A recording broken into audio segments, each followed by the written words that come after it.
The May 25th agenda. Second, all those in favor? Opposed? Yeah, okay. That is She's carried. lost it. I lost it. Do you need anything down there? I lost this on my agenda. What happens when you go away for a week? Okay, which Sharon? Which Sharon? No, we're good. Okay. So, I see know where I am. Okay, so we'll go with Bill 20, video camera policy development. Jordan. Thank you, Madam Chair. Attached on page 46 of the agenda, you see several big notes on blue convention education. There's new legislation coming. I believe we did it first reading, but this was intending changes to the video cameras to requiring the approval that just looking over to revise the policy, appropriate changes, and of course, bring more policies and regulations to the board. Just one piece of information is that we have at least one school that is working to install some cameras before the end of June this year, I believe. And what I've asked them to do is make sure that they read the legislation, pay attention to what it says even prior to the third reading so that they can listen to it. And that's the band and stuff behind it. Danny? What about the schools that currently have cameras? The new legislation does evaluate already installed cameras, so they do inspections. And that's why we're doing it for the ones that are requesting Well, just a follow-up to that, we have received correspondence from Denman that they have concerns about a video camera. I'm wondering if we can. That item is Go going to through refer a to process. management for follow-up? Okay, so you might, given that they have concerns that they're not, it's not relevant, it's under the legislation as new, but it's still a school that's expressing concern. So that has been referred to management for Okay. follow-up at a previous meeting. So at Vanier, Charlie Schelling did consult with the PAC with regards to this and laid out, what cameras are in the school and what they're planning. So it seemed like a good way to discuss that with them. But I have to say, for me, so this is part of the, whatever it is, Bill 20 Miscellaneous Statutes Amendment Act. And as you say, it hasn't passed, but the whole thing probably will. What I find really remarkable is that while we may develop a statement of intent through our policy, that school planning councils actually will have the power to veto whatever might be recommended. They have the last say on this, which I find quite remarkable, that the provincial government is conferring potentially that power on a school planning council. And I know that at many schools we have difficulty actually having a full school planning councils, and that teachers don't participate in the school planning council. So for me, this is going to be a bit problematic in the future, but we'll wait to see, I guess, how this shakes down. Anyone else? Okay. What was that? I know, it's like maybe an ultralight or something, or... Remote control. Also the board information, for the recommendation to adopt the student fees of the thanks of the nameless, asked to take a look at the fees for students regularly teachers, and they've been revised. We do the T and reflect our current costs, and you see motion on Yeah? I just have a quick question on that one.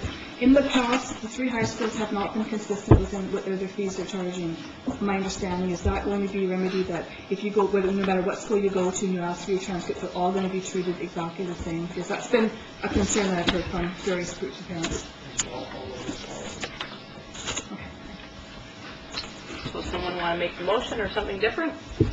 Make a motion that the board adopt policy 6055 MR1, fees for student records, as presented. Second.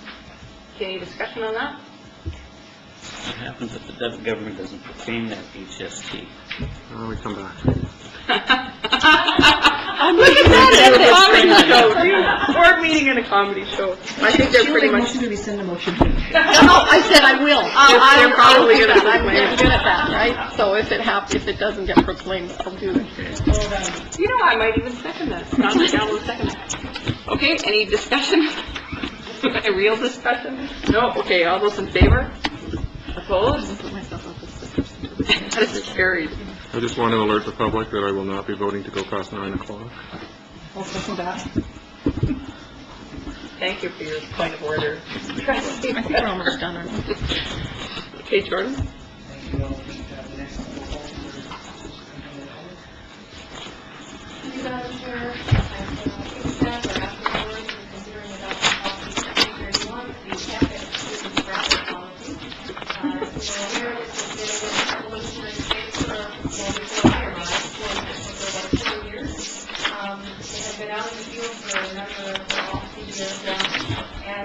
had asked for, there is a document that the board is charged, and I'm looking to adopt it in the fall, to make sure that we have some reforms and everything is lining up in terms of all the numbers. But most of the wordsmithing that was done over the last 4 months, in the passing of this policy from one committee to another, or from one senior leader to another,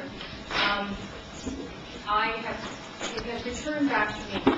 And so the policy in front of you has been wordsmithed, and particularly thanks to Linda Nygaard for spending the last 3 full days of her employment in the school district working on this policy. At the very, very end of the day, and after it had been put out for this last time, the Eagle Eye superintendent came up with an additional piece of documentation that I had never seen, and I would ask your indulgence to note that if this one is passed, what you've seen is a change.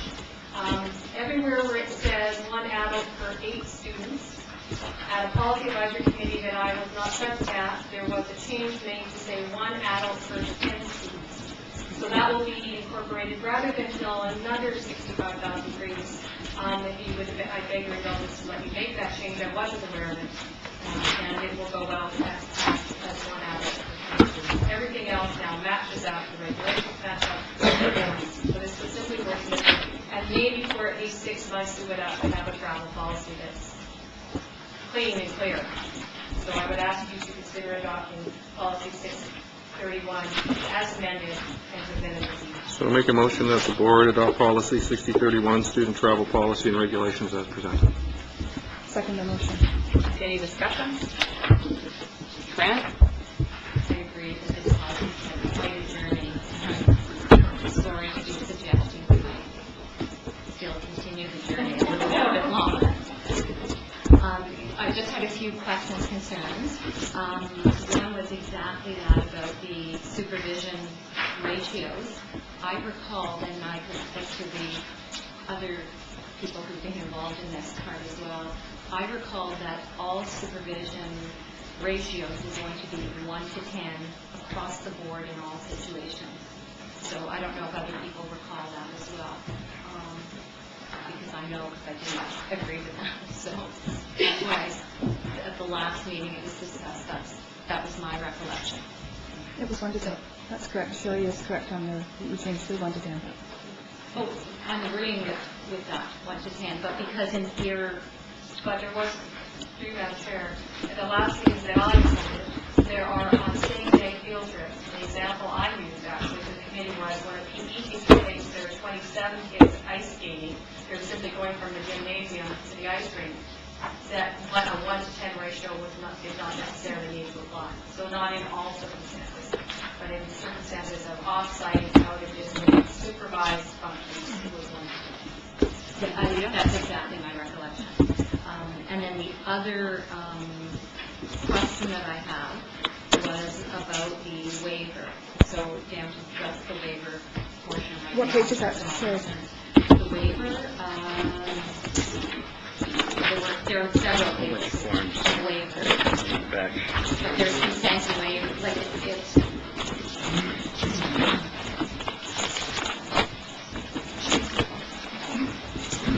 87? Is that the? 82. Okay. 283, 84. On the consents and waivers, the forms part. My recollection was that the forms would be revised, and they have been, and the consent forms are greatly improved compared to before. But the actual waiver, there was a discussion about what's appropriate. And there was information given to us from the school protection program whether there should be a waiver with respect to negligence. And whether it's, well, not whether it's possible, basically saying that a parent can't sign away a minor's right to sue. So I had understood, or remember, but again, this was a very circuitous journey. So last I recalled was that the forms would be revised, and then I thought the whole package would be sent out to the field, together with the travel policy, in case there were other things we want to talk about, but the focus is going to be on just the forms, particularly the waivers. And then I thought those forms were coming back to the policy advisory. If I could respond to Madam Yes, Chair. please. If that did occur, Trustee Goldberg, my apologies, that occurred after my last contact with the town. So I have to defer to the superintendent who was attending the policy advisory committee. But because I had been paying attention, because I thought it would eventually come back to me. My understanding was the policy advisory committee brought it to the board, and it went out with the board's wishes the way it has gone out now. So I don't recall the part about the forms going up to feedback and then coming back to policy advisory committee. But that may have occurred in the last 6 months since I stopped attending, since I haven't been attending. I don't recall. Madam Chair, I'd have to actually go back to the minutes of policy advisory, because he talked about it at the committee, about the forms, about the fact that was coming forward, I think about a month ago, together in the ED, and then what we said would happen, but it was apparently around time. I'm thinking the way it's arrived to the board, the way the policy committee talked about coming in, so it's gone the route, that's the policy committee when I was chair at the time, this is how we determined it was going to go to the board, through to Sherry, and it's come back to where it is. So this is consistent to the discussion we had at the policy committee of how it's arrived at the board table. And as a board, we can choose to accept it, adopt it as now, we refer it back to the policy. But this is how we talked about it, this is where it ended up as per the policy committee. I don't think, yeah, that's my recollection. Can you talk? So it is where it is at the moment, based on the conversation with the policy committee we've had, and went to management and it's come back here. So it is where it is. Sherry? If I could just clarify, Trustee Goldberg's concerns, I do recall from some of the initial conversations about waiver forms. And historically, risk management has not supported waiver forms that states that a parent can't give. That states that, I think what Trustee Goldberg said, can't waive their child's right to sue. To be fair, any adult can still be having a child for any reason at any time. And when we have done these things historically and passed them through risk management, these are the forms that they have. These are the forms they have supported and virtually endorsed. I'm not aware of a time when risk management has been asked, should we have a specific form that says a parent can't waive a child's right to sue, that they have responded that we should have. And I'll ask the Secretary of Treasury. That's my life before, and in other districts, that's my life here. So, Yeah, no, I would. and I understand your concern, but I think that what precludes all of that are each of the forms that risk management suggests. These are the forms that are similar to what's on the youth state outdoors website. Those are the templates we use, which comes from the government. So if Trustee Goldberg would like to do that more specifically, we can. If that's the will of what we need. But I do recall that in the early days on, these were the ones that they vetted.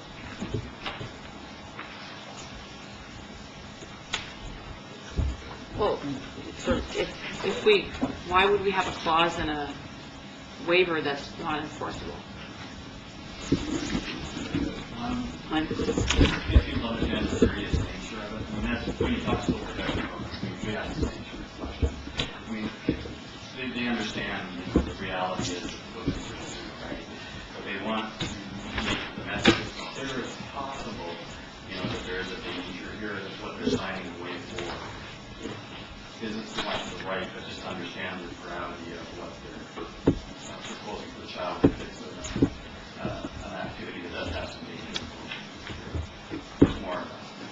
There was also a discussion, because there being at least two parents that I've heard from that were concerned about the waiver, and at the time of their concern, they were told that this is going to be before the Policy Advisory Committee. And I have finally found what I was looking for, which was handed to us at the Policy Advisory Committee, I can't remember which one, it came a long time ago, by the School Protection Program reference. Basically, that says neither minor students nor their parents have the legal capacity to enter into binding contracts that give up the right of a minor to sue for negligence. So this is from them. So, and it goes on. I won't take up further time reading it in its entirety. But the question is, does it make sense to have a clause that's unenforceable that is inflaming parents? And it was simply just what we just talked about. It's about negligence, right? Yes. So that's the difference between these forms and that statement. I'm just wondering, as a suggestion, if generally people are okay with the rest of the policy, if we might pass the policy and then refer the waiver forms back to the policy committee for some further work or discussion.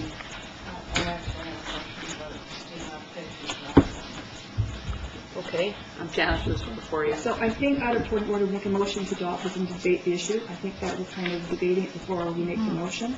I don't know, but I think we'll make a motion to adopt and then we should debate it after. So I'm making a motion that the board adopt policy 6031, student travel policy and regulations as presented. Somebody want to second it? I did that already. Yeah, I think that might have. I missed it, sorry. Did somebody second it? I don't, No, I don't think so. did you say Debbie did make a motion to adopt that? I didn't hear. Did somebody second it? Write that down. I know, we don't normally. Okay, so it's already on the I didn't floor. hear second and adopt, sorry. Okay, so Corinne? Okay, this might be a little bit of a worse than June Sherry on the student application to drive form found on page 80. Where it says in all cases where a private vehicle is owned by a student, the parent of the passengers and the driver must be notified and give consent.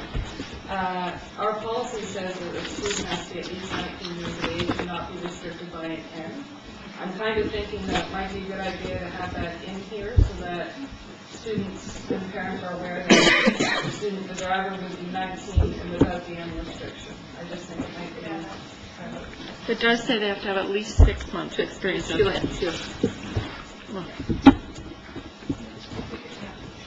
Okay, so would everyone be okay with adding that? Anyone objecting to that? Yeah? Okay, just clarification, are you talking about a student, and so maybe I missed it here. Are you talking about with the student application to drive, is this where a student is driving other students or a student is driving in themselves? other students because they need consent of their passengers. Okay. So it's a student driving other students. And I think it's already there. Well, the age is of the 6 months. It's not on the form. It's not, I just think it would be better for me as a parent, I want Page to know that 72. the child would be. Okay, so I think maybe that it might even be an idea just to send the whole thing to policy for further wordsmithing and discussion, to bring it back one more time. I would just have to say, the reason I think that it's been out there for 4 years was because the previous board had taken a position that they weren't in favor of international travel, and I think that this was initially being looked at from that perspective. And so we have a different perspective, and I think that's partially why it's been out there for so long, longer than the life policy. So I'm not adverse to it coming back to policy advisory. However, I guess I would like commitment from trustees that they put in their edits or their suggestions well in advance of that meeting so that we don't come back here again for additional wordsmithing. Presupposing, like the waiver, there is no finality. You can sue to have it discussed again, but it would be helpful if the policy advisory committee was fully informed with your particular viewpoints. This is your shot. Yeah, this is your shot. So. Okay, so what do you think then about sending the whole thing, make a motion to refer it to policy Is committee? there any other concerns, I guess? Yeah, is there any other concerns There's only a before couple we of do things, that? just send the two things back and policy. Fran, did you have something else you wanted to say there, or no? You had your hand up. Other than the first motion, have we voted on that? No, we haven't voted on anything yet. Janice? I would prefer that we adopt the policy and refer those few items back to the policy committee, because most of this policy is good, it's intact, and it will give our staff and our teachers a head up next year when they're planning trips. And those 3 or 4 items that need to have tweaking could be tweaked and brought back the next meeting. I don't think all how many pages is there here? 50 pages or 40 pages need to be reviewed. Just those few extra that have to be done. So I prefer to adopt it with sending those few items back to the policy committee for Can we do that discussion. through an amendment to the motion? Yeah, we could. There's two items that have been identified. The item on page 80, 19, and not restricted to an N. Taking a look at the waiver, is there any other issues that people have that they feel should be looked at again? Fran? Not And an then issue Green? to be looked at again, it's already been looked at by everyone, the 15-passenger van, just to, I can't support the policy because I still truly believe we should have winter tires on those vans. So, but I don't think it should be sent back anywhere to be looked at again, I think it's being looked at comprehensively Yeah. and sent out to the field. Okay. Just a comment. Thank you. Green? Yeah, just a comment about the line on page 80 that Sheila pointed out about my son or daughter carries a valid driver's license and has at least 6 months experience as a novice driver. That novice driver can't take passengers. That's in our policy Page 72. on page 72. So you might want to tweak that line somewhere. Page 72. Yeah. Item 2, requirements for volunteer drivers. A. Okay, so you keep track there, Mr. Weber? 72, Yep. 80, waiver. Okay, any other concerns? So we're really looking at forms, whether the permission forms are consistent with the policy itself. Some, yeah. Okay, so how about we do this? How about we pass a motion and then, Vote on make the a motion. Yeah. I'm clairvoyant, like some other people. We could entertain a motion to pass this and then, have another motion to refer it to the Policy Advisory Committee. Is that all right? Okay, so call the question to adopt the policy and regulations as presented. All those in favor? Opposed? And that is carried. Thank you. So we'll take a motion at this time to refer the policy back to the Policy Advisory Committee. So moved. Second? Okay, any discussion? Okay, so just to be clear, since this really is just a tweak, I'm thinking it would be just a quick referral back, a tweak, and then back to the board for adoption and not distribution to the field. And hopefully everyone is in agreement with that. Okay, so, any discussion? No, all those in favor? Opposed? That is carried. Thank you. Okay, Jordan, or Sherry, I mean? Moving on, Chair review, number 5, policy 32, which is the service policy. This change the policy after addition to the term and our simply new statute with the new legislation. Recall during our last session, the legislation changed, we had already done our version, but just haven't had a chance to go back and look at the policy. So the paragraph that starts the public consultation process must include, it's taken directly from the new legislation, and simply makes us in compliance with the legislation and completes the package, which is policy 36.1. Okay, anyone? Move the recommendation. Any discussion on this? Okay, all those in favor? Opposed? That is carried. Thank you. Lance? So, annual budget bylaw, so I'm directed to page 90. Tell myself to just do the words, but I will mention the spreadsheet and point people to. And actually, I handed out another one, a full one, when it comes to that.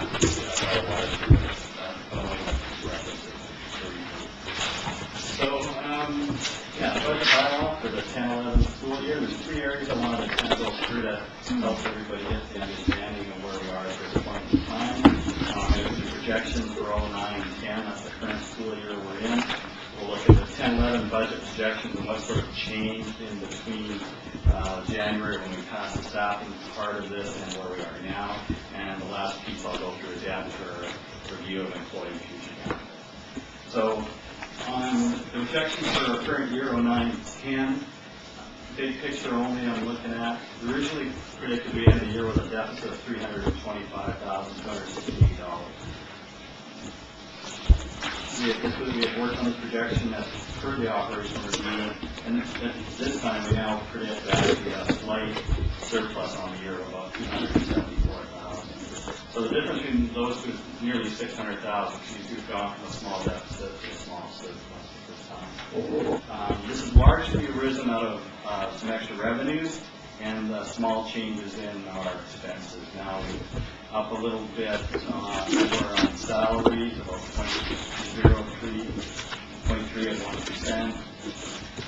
Total supplies and services is slightly under 1.1%, with the net of those slightly over our expenditures of 0.2%. But our revenues have been significantly better. Our February-May recounts and the outstanding funding protection we had brought in previously about $441,000 plus $283, which was the international program. We got a bunch of BC Hydro refunds for utilities and that kind of brought in another $282,000. So revenues are pretty good, about $724,000, and expenditures are over by about $124,000. So that's where we're in the year. Hopefully, we're going as we predict with the $274,000 small surplus. Now, that's the kind of good news side of it. Now, the offset, we moved to the 10-11 year. Back in January, you can remember when we went through the whole budget advisory meeting, we were really looking at a figure of about $350,000 as a deficit for the year, right? Pretty comfortable with that figure. But when we actually started to staff up the schools, there were some things that kind of broke badly for us. There was small secondary classes, there were sort of dual track schools, created some issues that needed some more staffing, and then just the size of the cohorts in some of the schools as well. This ended up with about an extra 4.2 teaching staff than what we sort of expected. Band 7, and there's supplies for Band 7, went to the original budget. Also, we didn't do the reductions to the board office. So all those things have kind of combined to where we're actually looking at a deficit of 10-11 of about $720,000. So that would leave us like in a spot where you really don't like to be that large of a sort of structural deficit position. But I kind of look at this one where, you know, if we look, we've done a little better in the current year, and this is a little worse than the 10-11. The two actually balance out almost the exact same spot. So it's just kind of almost like a timing issue of where we ended up. So that kind of brought me to where, at the end of it, I'm thinking, let's not do a lot of adjustment. We'll take the budget as here and move forward. Now, the other piece that impacts our planning for the next couple of years is the review that's done of our employee future benefits, and that's where some support staff get benefits for that retirement. So we've had that redone. It's done every 3 years. Just came back, and the news is actually quite good. Where in the past, if you remember when we looked at the financial statements, I've always put away, you know, 1.2 to 1.5 million, saying we're going to use that as we ramp up to be able to cover that liability.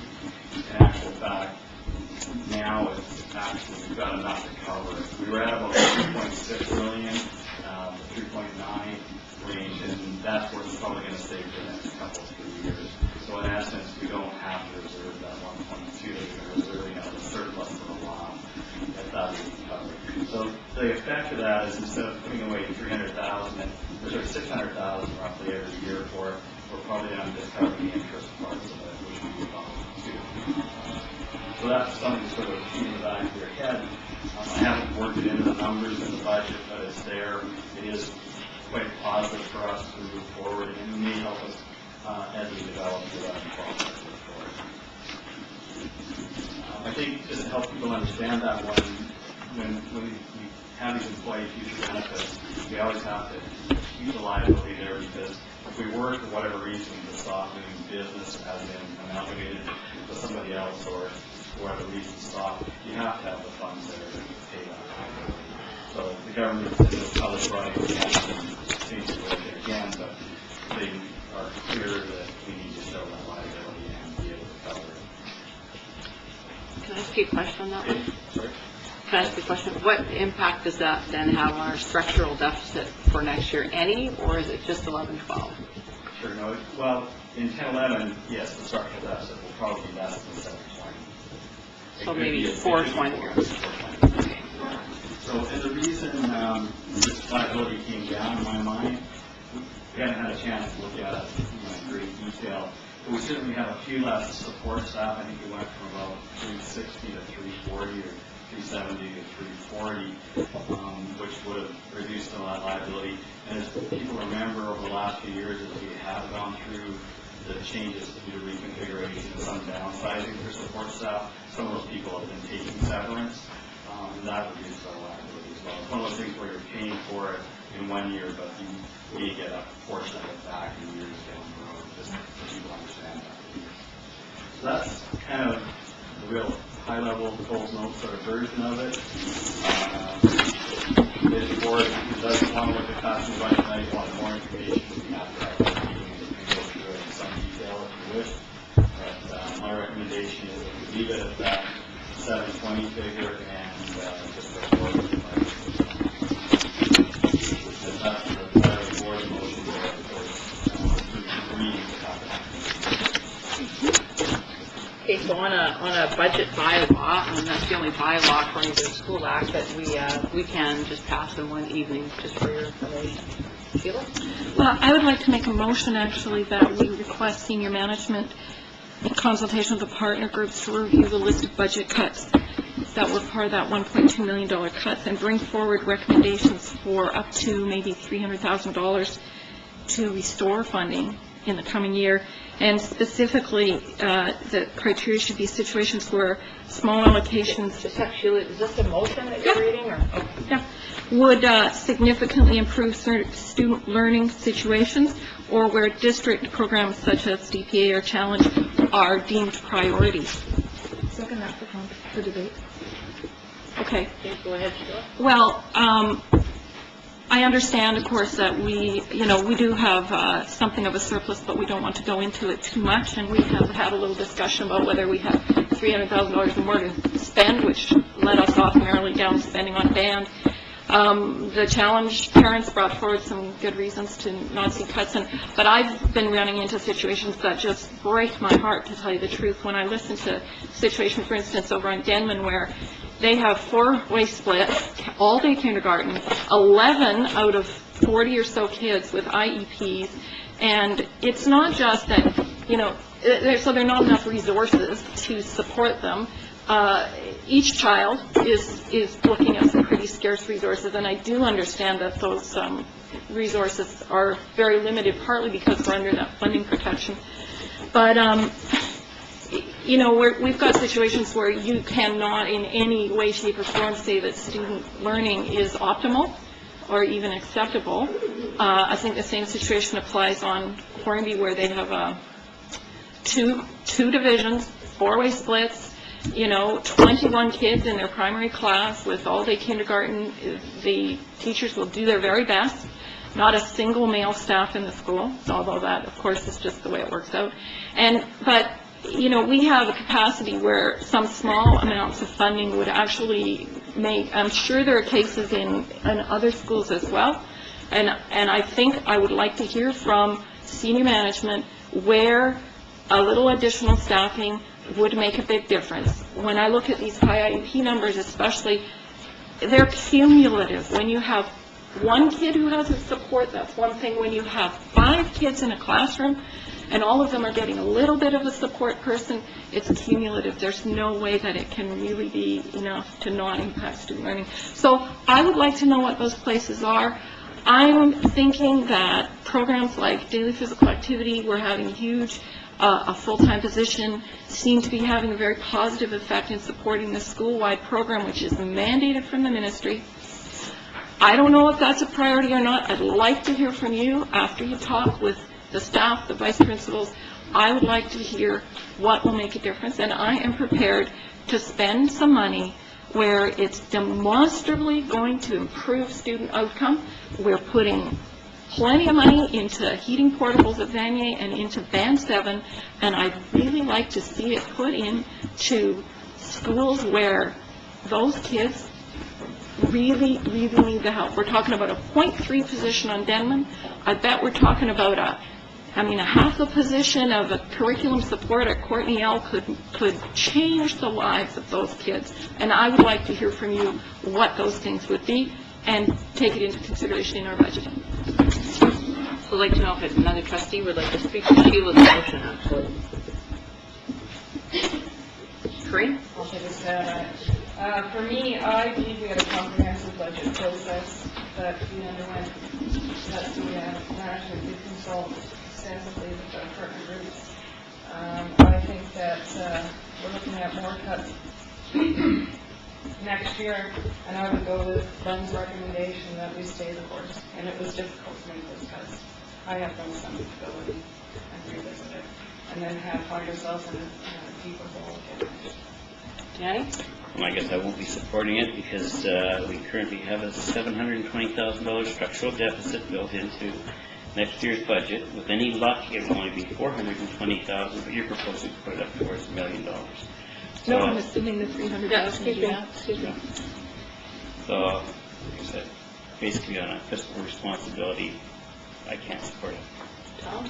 I won't support it for the same reasons, but I do have a question. I'm thinking it's within your purview as administrators that if there's a need and you have the capacity, then you make these things happen, right?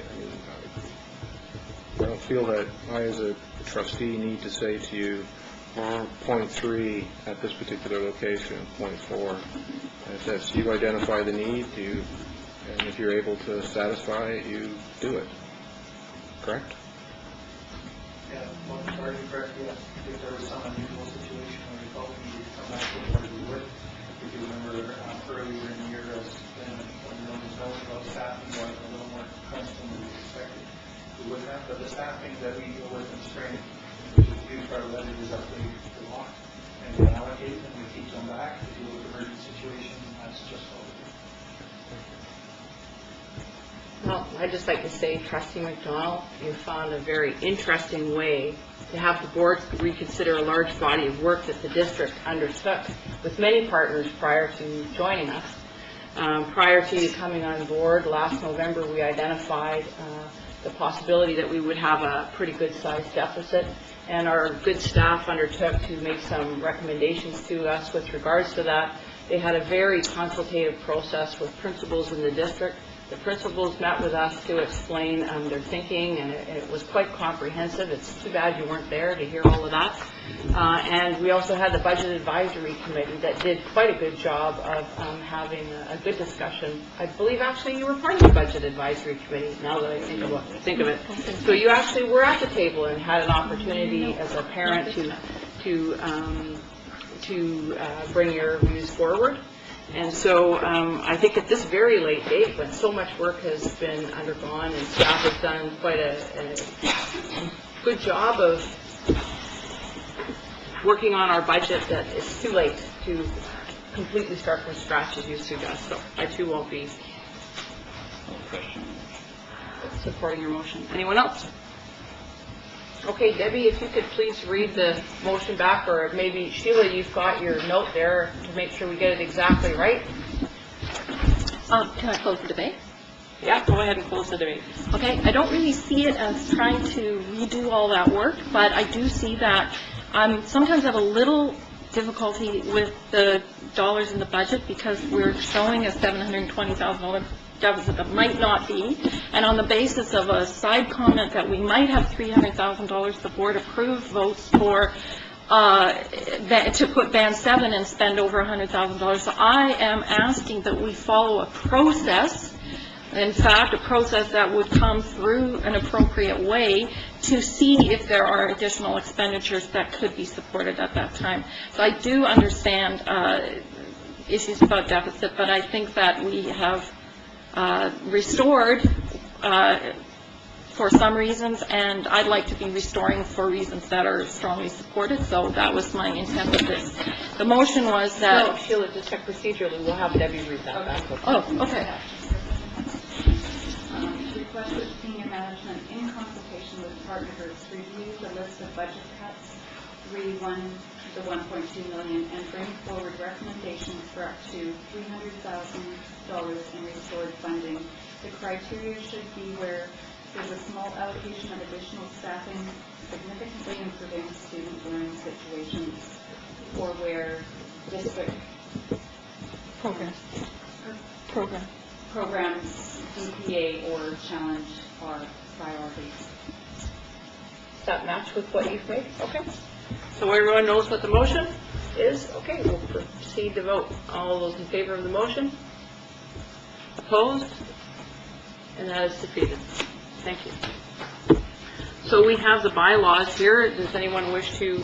I would move the school district number 71 Comox Valley annual budget bylaw for 2010-2011 in the amount of $75,109,171 received first reading. Any discussion on that? I have some questions then with respect to the budget. I think it's great to spend a lot of money on teachers so that our class sizes stay low and we have good support, but there seems to be a large increase in the amount of budget being allocated to teachers, if I have read this correctly. $674,000. So it sort of doesn't match up with what I was expecting. I think that earlier in the year, it looks like we cut some positions, and is declining enrollment about 250 kids? So I would have thought probably that would reflect 15 or so fewer teaching positions, but it's up by quite a bit. So I thought I'd like to ask what the scoop is there. So if I remember correctly, our actual decrease was about 11, that's the teaching side. But as I said, we tried to put that in, that you gain people less, right? It went from about 11 to a bit over 6, right? Just because of those changes I talked about before. And the other piece, that there's an increase in salary.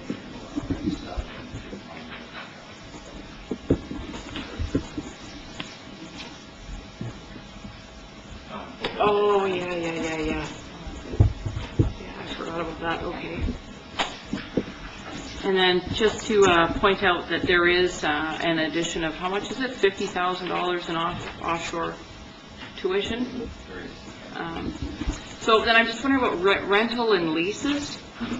It goes down to 0. Is that because the school district 93 will be in their new school, or? No, it doesn't. There's no change from the previous. On that. It's 0, sorry. Yeah. Oh. 0 is no change. Oh, yeah. Okay, good. I think that's all I was wondering about personally. Is anyone else? Okay. All those in favor of first reading of the bylaw? Opposed? That's carried. Thank you. School District number 71, Comox Valley, annual budget bylaw for 2010-2011 in the amount of $75,109,171 received its second reading. Okay, any discussion? Okay, all those in favor? That is carried. Thank you. Third reading? I would move that school district 71 Comox Valley annual budget bylaw for 2010-2011 in the amount of $75,109,171 receive its third and final reading. Okay, any discussion?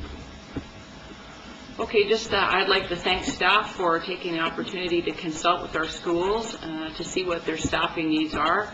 I'm fully in support, and I believe the board is too, in your decision to give out the extra 4.2 FTE in staffing. I think this board recognizes that it's important to look at the needs of schools and not be just glued to formulas. And thank you very much for all your work on this, and hopefully schools will benefit by that and do well next year. Okay, all those in favor? That is carried. Thank you.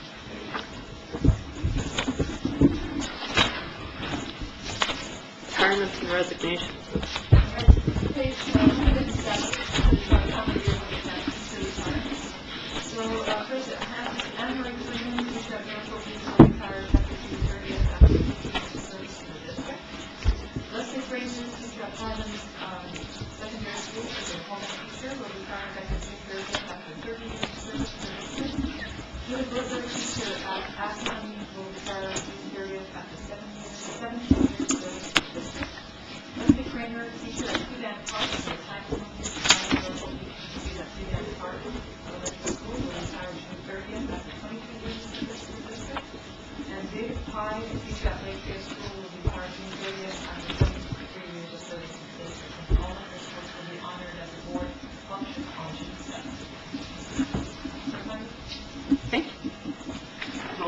team management reports. Okay, all those in favor? That is carried. Thank you. So, Danny, Finance Committee? We have mosquitoes and submarines. Yeah, I think it. Linda Marie, sorry, we're just having a little sidebar. Is it June the 16th actually, or? Yes. Okay, thank you. Sorry, thank you. We were panicking over here. I'm making a note. Okay, yeah. These are the operational review recommendations from Appendix A that came forward from the in-camera meeting of April 27th. However, the board has already started to deal with some of the issues in the report. Specifically, on March 23rd, it was regularly moved and seconded to refer Appendix A, summary of recommendations, relating to governance and administration to a board management governance session, and that session is to be held on June the 12th. Not at a country club.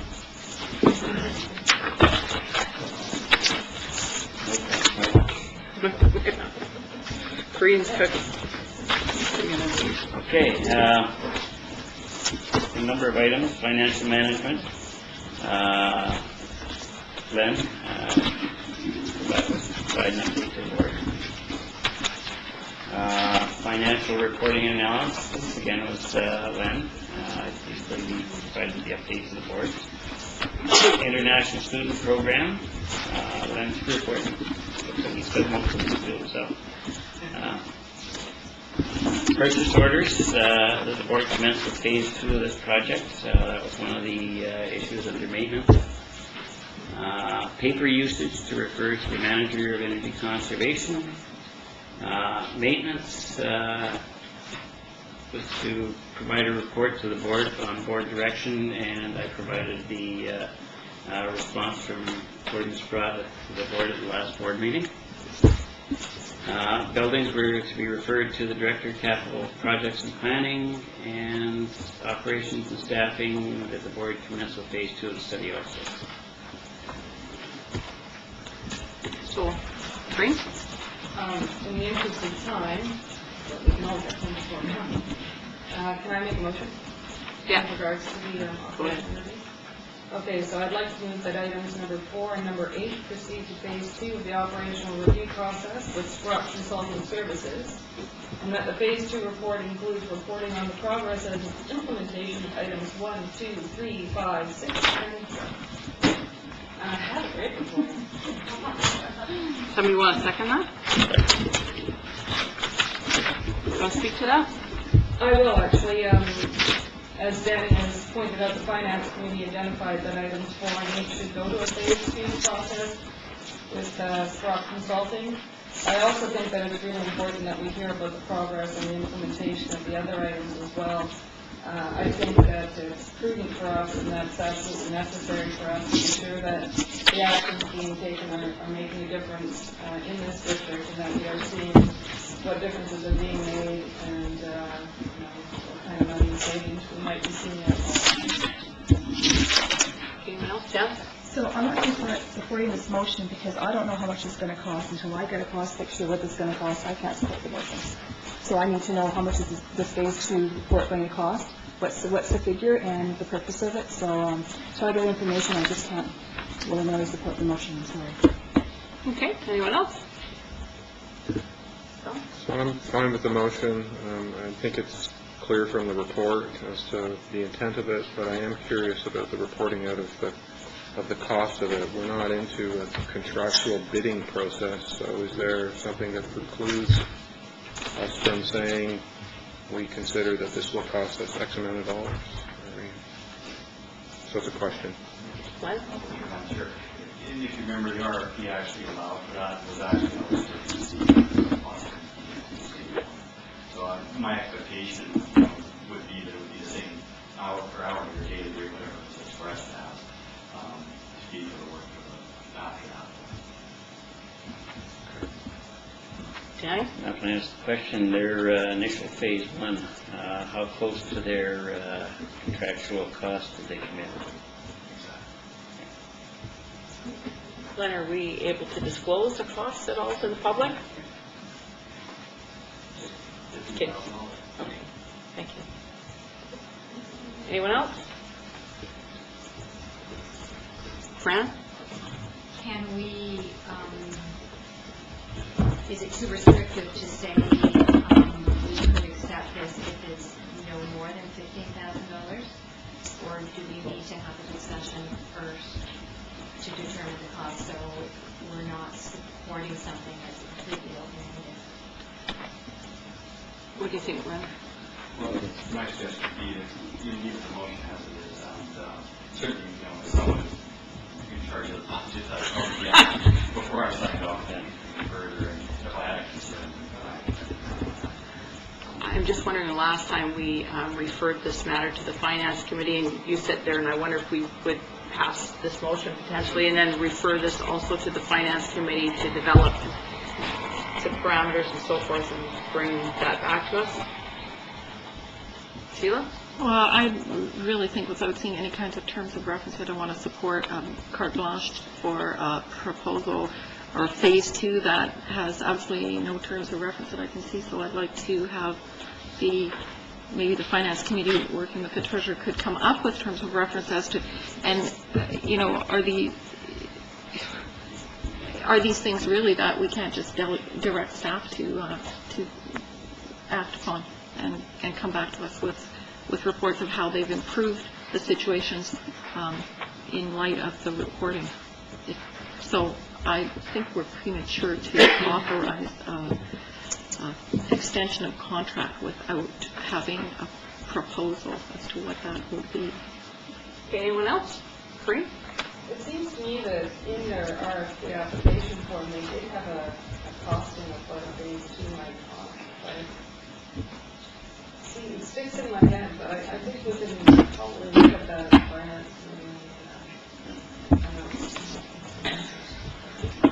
Anyone else? Okay, we'll vote. Could you maybe read the motion back, please, Debbie?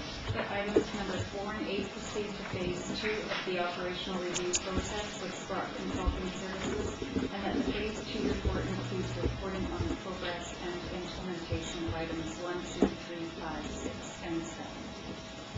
Okay. All those in favor? Opposed? And that is carried.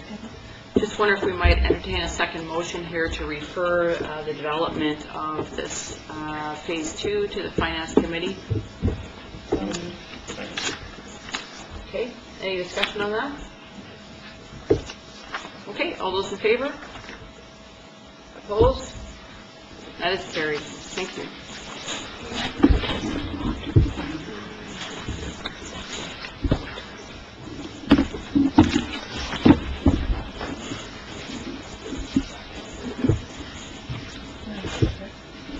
Okay. Go further in my report.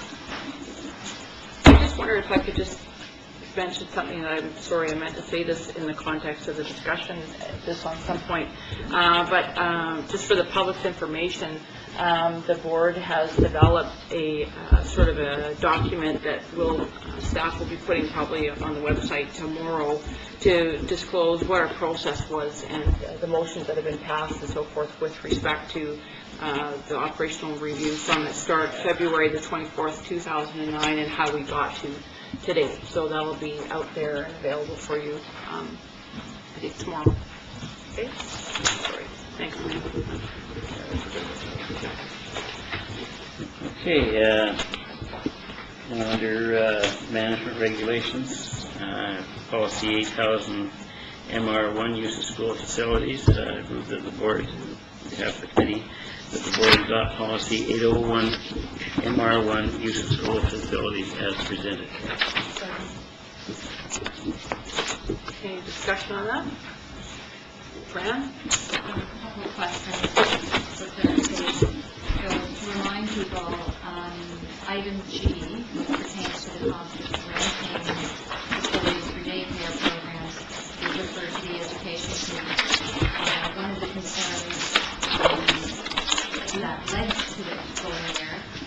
possible hardship associated with increasing rates from $5 a day to $30 a day, which is inclusive of the approximately $10 per day for carbon offset.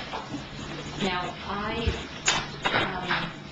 would seem to recall that the Education Committee, the discussion was that the change was implemented gradually, but I don't know that we tied that down in any particular way.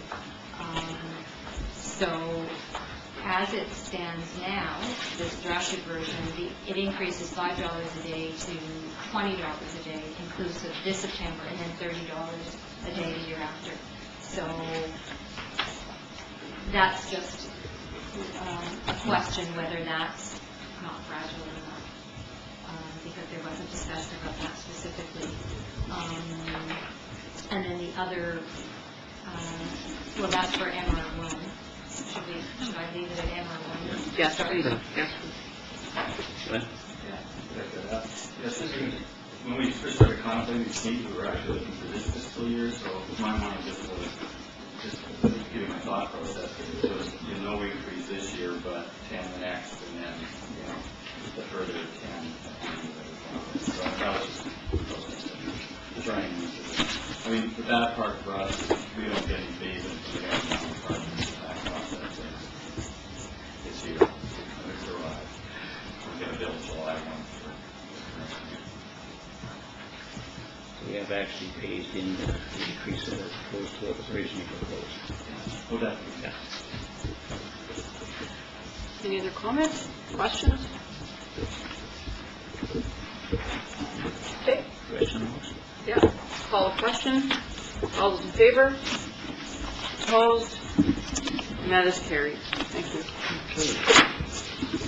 AO01 policy MR3, daycare centers and latchkey programs. And on behalf of the committee, I would move that the board adopt policy 801 MR3, daycare centers and latchkey programs as presented. Any discussion on that? Fran? There was, first, a really minor point. There was a question as to the term latchkey, if we were going to possibly pull out in terms of time has passed. So that was just a small thing. And then the major, and a couple small things. There was still reference to the stimulus. Yeah. That's another. What was the last one?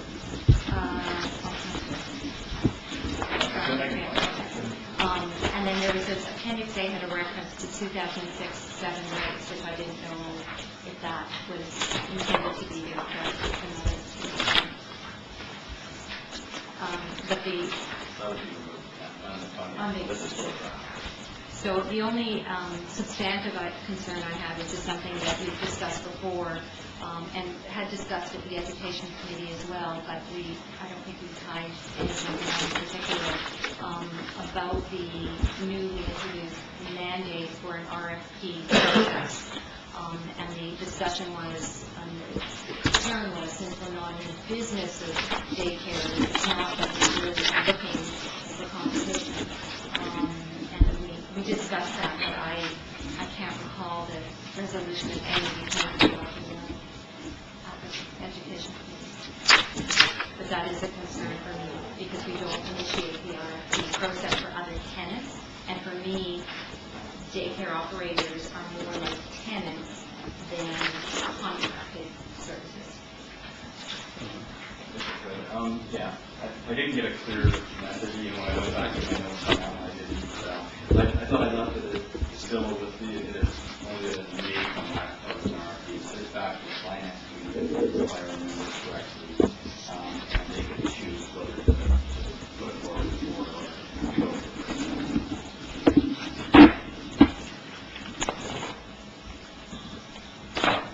Anyone else? Well, I think the RFP process, should be struck personally. And then I just have a concern with respect to Section 8 there. I don't know if I have this, if I've understood this correctly, but are you saying that this should go then from the school to the finance committee to the board? I'm not sure that I'm in favor of that process, I would sooner have it go to staff, actually, first to review the whole application and so forth before it ever sees the board. I don't know if anyone else. I don't think the board should be held to deal with it. Sherry, did you want to say something? I think that if staff can make arrangements, I would agree with you that if staff can make the arrangements and come to us with recommendations, that's all to the good. Anyone else? So the recommendation is to present it, or to adopt it as presented, or if somebody would like to refer it back to the Finance Committee for a bit more work, could also do that. For a fact, they could propose an amendment. Could we not approach it the same way we did the travel policy, just approve it and then identify in a subsequent motion the two areas, I believe, other than the cleaning up of language? I think that they're fairly significant issues, like whether to have an RFP process or not, and like how the board should be involved with these applications is, to me, fairly significant discussion. Len? Yeah, I was going to say, if you wanted, then you could bring out a separate motion right here tonight, you know, pass, and then say, but we're going to sit back for this amendment, like me, not back to the committee. Right, and certainly that's one way you could, you know, proceed. So what is your wish? So we Trap have- procedurally, can we pause on approving it? Because we can trap ourselves, we approve it, and then we get caught in skirmishes around the amendments. Can we pause and talk about the amendments first? And consider and vote on those if necessary, and then go to the motion that's on the table procedurally? Can we do that?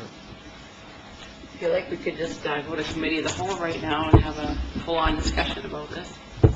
Motion to table. We could. Or, well, we've got a motion. Motion to table till the I next just one. like to request that everybody wait to be recognized, so you're not blurting things out, okay? Motion to Janice? table the motion till the next month's meeting. I'll second it. Okay, motion to table. Len, is this debatable? It's not available, it's not really appropriate. It's not. Because really, Help me out. there's only if someone who's in the room is practice over everything else. Finding that there's something that they're wrong. You've been reading your Robert's Rules of Order. I read that in there. That was hysterical. Okay, I'll rescind the motion then. A motion, if you Okay. if you were to say that for this, for That's what I meant. all the other motions, That's what I meant to say, motion to defer. So I'm also wondering that, you know, we have a little bit more business. I don't know, do we have a lot more business to get done? If we don't want to sort of spend all our time here, we could also make a motion to refer it to management or to the Finance Committee as well. Is another way we could do that, so we don't recraft the whole thing right here and now.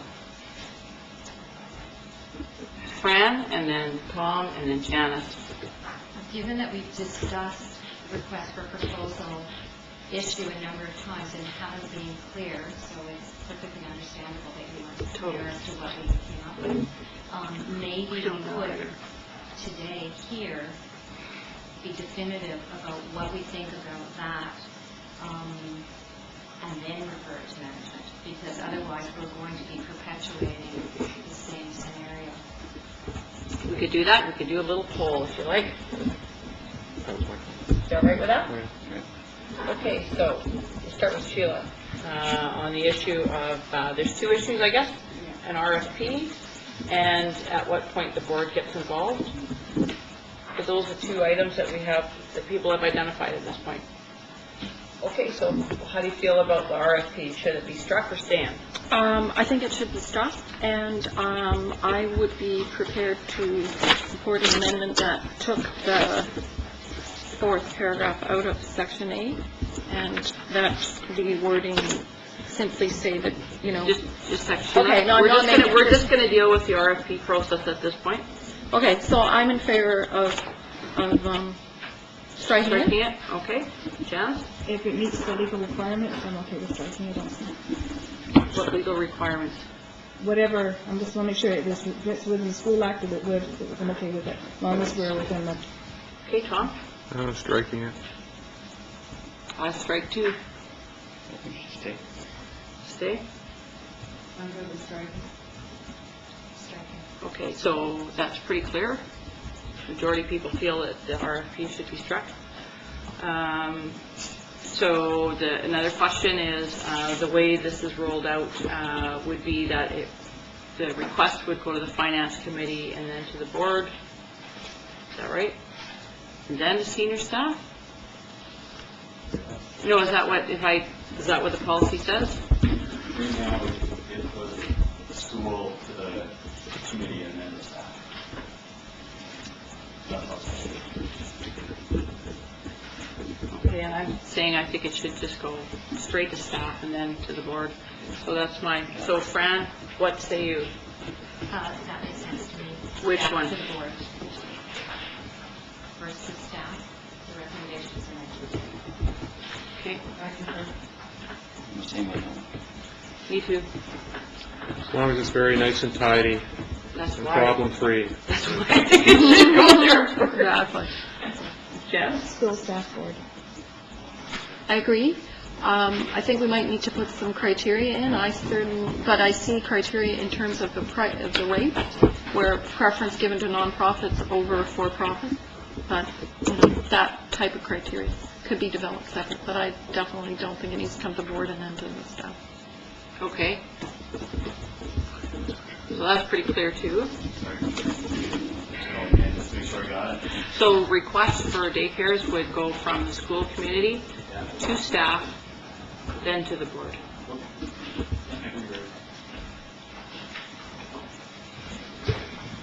Okay, so Len, since you've sort of developed this, how do you feel we should best proceed with the motion that we have on the floor to make sure everything is clear and... Well, I'm not sure it's still motion or a second, so I think we're back.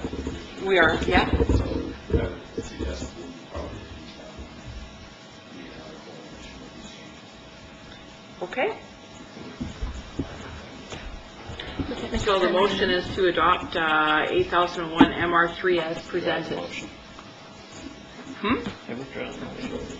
Is everyone all right with, anyone opposed to the motion being withdrawn? Well, we need to check if it's a secondary. No, I'm sorry, I think you're wrong on that one. No one's opposed to it being withdrawn? Okay, so it's withdrawn and we'll start from scratch. You have a suggestion? Well, I think all it takes to say is in strike from section 8, the whole one, that this form would be vetted by the finance and operations to be forward to the regular board meeting there. If we take that whole paragraph, just remove it, that accomplishes both taking the request for proposal and the stuff of the finance. So from where to where, I'm sorry? The whole of section 8? Page 126. 1, 2, 3, the fourth paragraph. Page 126, yeah, sorry. So the one that's new and underlined? Yes.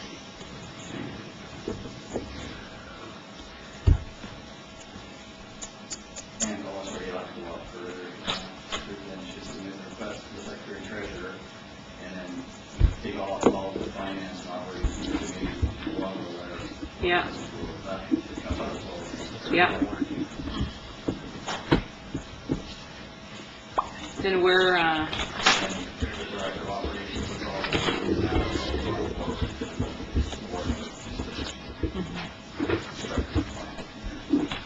well, I'm not looking, I'm listening to Len. I'm pretending that none of you here are here. Okay. Okay, Fran. Is it possible to just let Len do this? Because he now has clear direction from what we want, so that we can... I know, but we need to pass a motion, right? To refer to the secretary treasurer. I'll bring it back. We have? Really? Oh, cool. Okay. To the next meeting? Okay, do you want a motion for that? Or are you good with it? Good with it? Okay, thanks. Thanks. Okay, briefing note from April 12th is somewhat in response to some of the issues raised in the operational review. Yeah. That's good information. And that concludes the report. We'll receive the Finance Committee report. Any discussion? I have a question on your minutes. There's item number 3. There's something there, attachment information only. That was just a copy of the notice from the regional district that there was a bylaw change proposed for the Beachcombers Community School, and it's just brought to us for information. And I think everybody on the committee was well aware of the fact that school was actually going into operation. That's all I referred to. Okay, maybe just request if there's any information items that they could be put, say, on SharePoint or something for us to have a look at. Thank you. Okay, all those in favor of the Finance Committee report? Opposed? That's carried. Thank you, Madam Chair. The minutes are before you. Just to remind us from the brief discussion we had about this last week, which was around Policy 3075, which we passed. The reference in number 4 in the meeting minutes are with respect to the regulations, and they're out in circulation. We have dedicated the entire June 1st meeting to a discussion on that. Whether we will be able to fully complete it, we don't know yet, but we will give it the old college try. But just to certainly advise the board that the committee and others are working very diligently on that. As I flagged at the last board meeting, so I'm not counting last week's, but in April's meeting, one of the things that we had talked about was that some adjustments to our terms of reference, and there is a motion that I'd like to read, if I may. That the board adopt the revised Policy Advisory Committee terms of reference as presented. Second the motion. Thank you. A bit of background. When the Policy Advisory Committee first kicked off at the beginning of this particular board's term, one of the consensus that we came to as a board that we felt that the only way discussion items, policy items that should get before the Policy Advisory Committee is from the board directly. We've had a year and a half now under our belt, and we've discussed it as a committee and felt that we're missing opportunities, that such a formalized process precludes housekeeping items being brought. There are a number of items that appear on agendas regularly that don't come to our committee, that we haven't had a chance to talk about because it has to come here, and it's just the view, and I'm expressing the view of the entire committee, that it's an opportunity missed to have more fulsome discussions, and given that we are together on a monthly basis for a good chunk of time, that we could be better utilized. I think that, as with any terms of reference of the committee, of the board, they are fluid in that if it is determined either by the committee or by the larger board that things aren't working the way that they should, there is no cost in raising that as an issue and having terms of references revisited sooner rather than later. It would be certainly my intent, should I remain the chair of this committee, that in certainly no more than a year's time to revisit it, certainly as a committee, and bring back updates to this larger table to see if things are still working well or perhaps working better. We have 3 trustees represented on it. It's not a decision-making group. It's a recommendation-based group. So I don't feel that the committee could or would somehow tie the board's hands or back the board into a corner. Really, the intent is, how can we better utilize the time and the resources and the sort of the people power knowledge that we have at the table on a monthly basis. So that's the context of it. And I guess I'd like to ask the other 2 trustee members of the committee to comment as well, if I reflected those opinions accurately, or if you have other comments to make. I saw Corinne's hand first, sorry. Go ahead. I guess I'm not necessarily against increasing efficiencies. However, the problem I have with this is that it's actually, I believe, our governance model, much the same way that things get to finance committee, we have to go through the board in order for things to show up at our committees. And as it is our governance model, I think maybe that this needs to be discussed at a governance committee. So, if I may, and we talked about that as a committee, and we, and perhaps I'm paraphrasing the discussion, but we were looking at this as sort of a without prejudice approach, that it doesn't lock us into anything. It allows us to, in effect, test drive a bit of a different process, and ergo doesn't need to hang solely from what the governance policy is. I don't know if I'm characterizing that correctly, Fran or Janice. Do you want to add anything at this point, Fran? I agree with what you're saying, Colin, that reflects what I recall. The only question, we didn't have much time, or we didn't have enough time, never enough time to really wordsmith completely.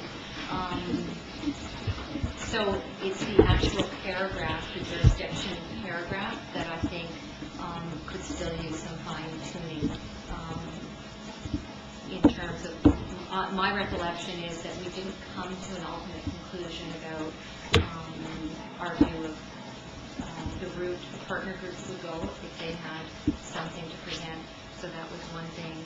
And then having looked at the wording now, given the change, broad-based in nature, we may need to, on reflection, which I didn't think of at the time, but on reflection, they need to change that so that it's not just thoughts coming, if it's coming from management or the board, it should be policies.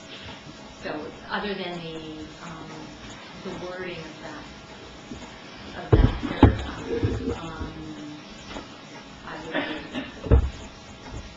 I would concur what Tom said. We had the conversation is how do we make the work of the board more efficient.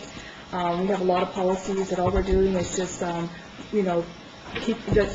wordsmithing or making them towards a new school law, whatever it is. And in the past, policies came to the policy committee and went to the board, because the policy committee does not approve the policy. The board, in fact, approves the policy. So it's just trying to fine-tune and speed the work up with the board and make things go a little smoother. And I think Tom, in a nutshell, it's how do we manage our time in a better method to get with them. And I think that a conversation had to happen, and I think this plan will work. And in fact, the board approves the policy, not the policy committee. We just bring it forward to the board. Okay. Or I think Corinne said our governance model usually has the issues referred from the board. And what I see happening with this is you may get things referred to you, and you're going to do a bunch of work without any approval from the board coming to refer it there. Any of those people can request the policy be developed by submitting a letter through the board. Even the individuals can do that. And then the board decides whether there should be a policy in place or not. So to me, that would be a more efficient structure than saying, here, we'll do a bunch of work and then present it to the board when it gets shot down. Go ahead. Just to respond to that, the intent isn't really for just the board to receive whatever comes through, or the committee to receive whatever comes through the door and go off and do something to present it back. As much as I have confidence in how the finance committee works and other subcommittees, I would expect that the board would have confidence, given that the trustee representation on the policy advisory committee, that we're not going to go off half-cocked about something. Like, if there is something significant that is brought before the committee, I would think very much that we would pause and then have the conversation here at the board before taking a step forward, because certainly nor is it my sense that anybody on the advisory committee wants to go and do a pile of work that may not lead to anything. So I think just I don't want to put it down to common sense, but there just seems to be a reasonableness to an approach that mitigates those types of concerns. Green? I guess my only other concern is, and we've seen this in the past with the, for example, the international student policy, if we can have a conversation here at the board table prior to you guys going ahead and doing all your work about what do we mean by what we want changed, because as I don't know if you guys all recall, some of us had very different ideas about what that policy meant and how it was read. And so people often do a whole bunch of work, but that's not exactly what the board had wanted to see reflected in the policy. That's my concern. So if we can have the conversation before you guys, much like we did here tonight, before you guys go off and do all kinds of work and then come back and for example, for me to say, no, that's not what I meant by changing that policy. That doesn't make any sense. If we get here 9 o'clock. It does. It resonates very much like what Danny's comment is.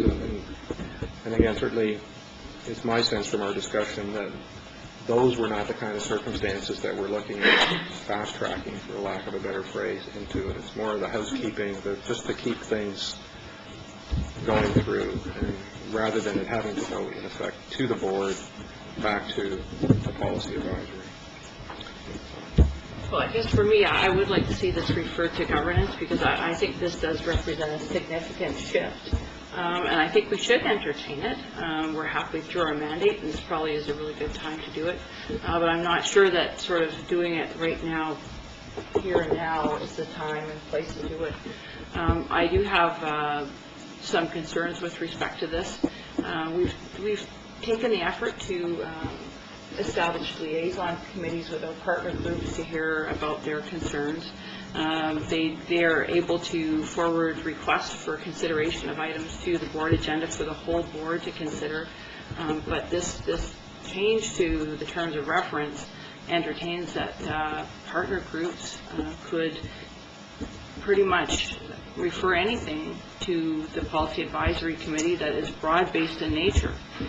And for me, no offense to the 3 trustees that sit on the Policy Advisory Committee, I have great respect for you, but I don't believe that you can weigh in on whether that item should be discussed at the Policy Advisory Committee or not. I think that it does need to come through the board, through to the Policy Committee. You shouldn't have the power to say no to partner groups with respect to that. So that is a big concern that I have with having the partner groups reflected in here the way they are.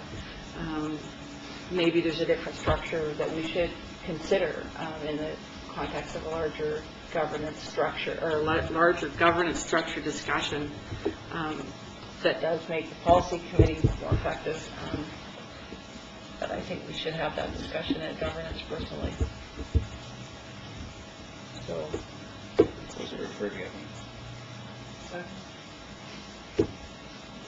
Any thoughts on that, Jeff? I'm not going to support motion to governance. I think that we need to move forward. It's streamlining the work of the board. There's a lot of housekeeping policies, and they need to just to be for time-wise dealt with. And we're our second meeting here. We're another 4-hour meeting, and look at the work that we're doing. This is to streamline what we're doing. So I'm comfortable with it, with what Tom's brought forward. Tom? So we still have the original motion on, right? Then it would have the effect of referring that all to governance for discussion. So I have a sort of thinking out loud procedural question. These types of motions, my own belief is I think they should be on consensus, and I would be anxious that it would set a tone of like a 4-3 split or a 3-4 split on something like this. It wouldn't be personally the way I think it needs to go, because this requires very much, all of our committee structure requires very much a collaborative process. And if we have a 4-3 split about an issue like this, then even if it's in favor of the motion that I've made, I think in the end that's problematic. So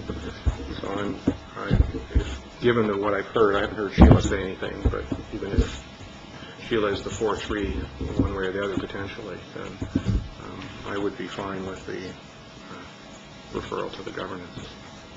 I think that allows the board, if it is referred to governance, it allows for us to have a fuller discussion and see how this would fit into an overall change to a governance structure. No one has said that they disagree with the motion as put forward or not, and in fact I haven't heard one person say it should be thrown out. I think I've heard everyone, well, maybe with one exception. But generally, I think everyone sounds like they would like to have a further discussion about this. Is what I think I'm hearing. Anyone else? So, Fran? Just to say that I agree with Tom, I think when it comes to governance, the whole point is agreeing how we govern, as opposed to rushing it through. So I don't care where we have the discussion, I just think we should have the discussion somewhere. And if tonight, it obviously looks like there isn't going to be consensus or resolution tonight, then I'm happy to refer to governance as well. Anyone else? Okay, so on the motion to refer to governance, all those in favor? Opposed? And that is carried. Thank you. And that's the report, so motion to approve the report from the Policy Advisory Committee. Okay, all those in favor? Opposed? That is carried. Thank you. Okay. Edco. Yes. Minutes of the Education Committee are attached for information. No recommendations coming out of it. We'll proceed with the report.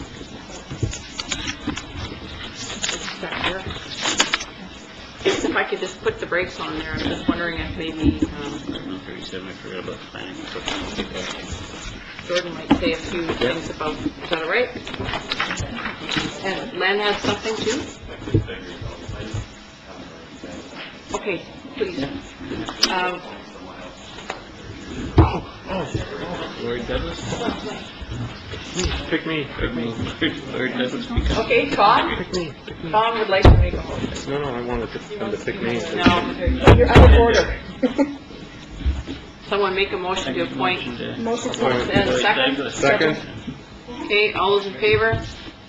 Opposed? That is carried.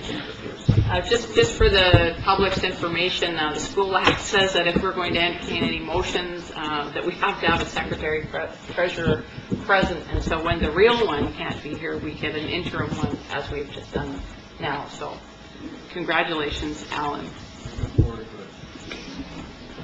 Just thankfully you didn't have to give the finance committee or the finance report. So.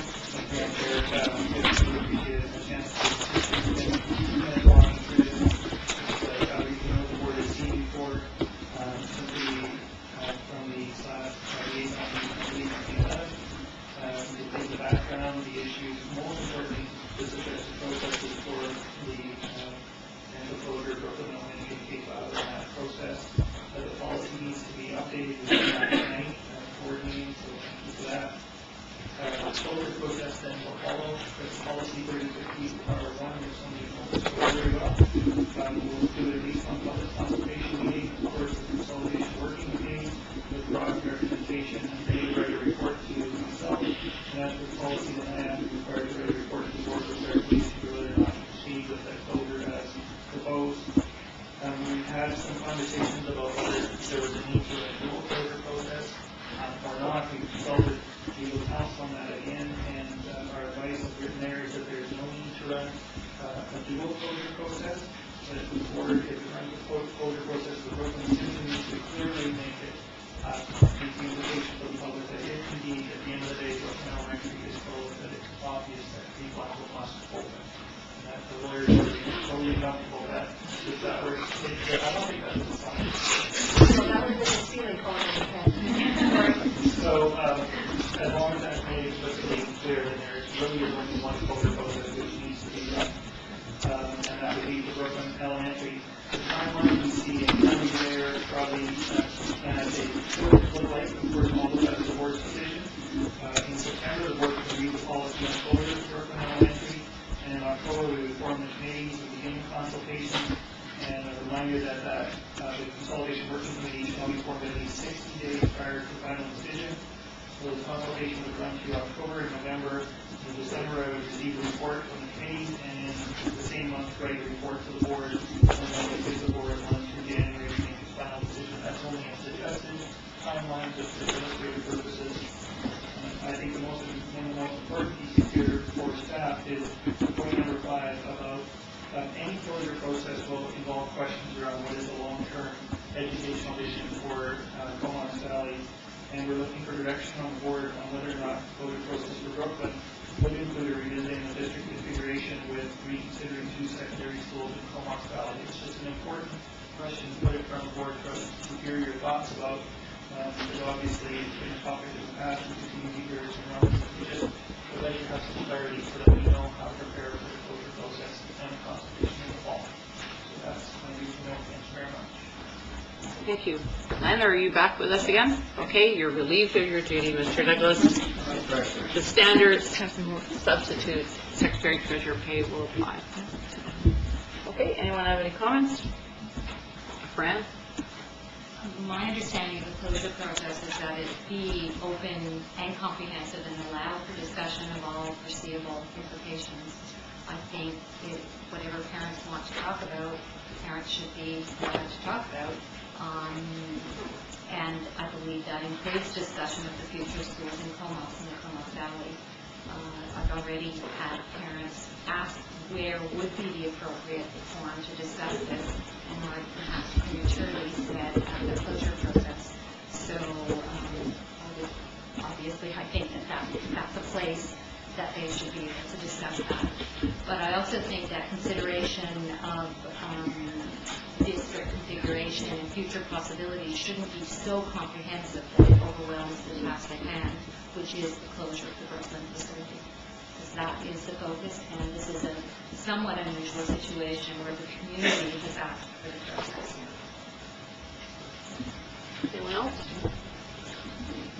Just a question of clarification. When you say staff need direction, by when?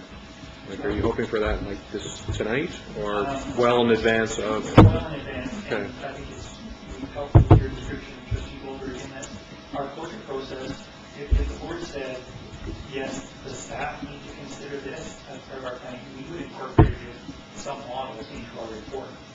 But if it's simply a point of conversation where the public is able to bring it up, that's different for us. So I think if we have that clarity from the board, by the time the board read the policy on Berlin closure, like invoking it, then that would give us time to have the time to prepare as we look together. So just from my perspective at this point in time, there have been no conversations that I recall at the board table or have been part of that suggest that we're looking at reconfiguring, like introducing that variable. Whether that's introduced again, I suppose, is always possible, but it's not something that I'm approaching this school closure process with respect to Brooklyn having that in mind. Anyone else? I think that the type of discussion about 2 or 3 secondary schools, right now we have 3 schools, they're at or over capacity. There is a prospect of future declining enrollment, but not for a number of years are we looking at empty spaces at the secondary level. So I think that we do need to undertake some comprehensive planning for the 21st century in the district, but to hang it off of the Cape Lago Brooklyn situation makes an extremely cumbersome process, and I don't think it's the right time to do that. So. Great. Yeah, I'll agree with that. If the conversation comes up, I think that they should be prepared to discuss and have a wholesome conversation about it. But as Brian said, I don't think that we should necessarily bog them down with so much information that once again it becomes overwhelming for them. And the only other thing I'd say is that that motion isn't as written here isn't actually. I don't know if that matters to anybody other than me. Maybe we should do it. It's fine. Yeah, under background there, what you have is part of one motion. Bullet number 2 actually is part of the actual motion, and there was another motion that was there, so that should probably be changed.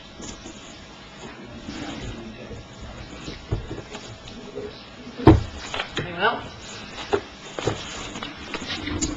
So from my perspective, I think that this particular board has looked at reconfiguration and grade structure in the district. We've made our decisions that we're prepared to make within the term of this board, and we're done with that.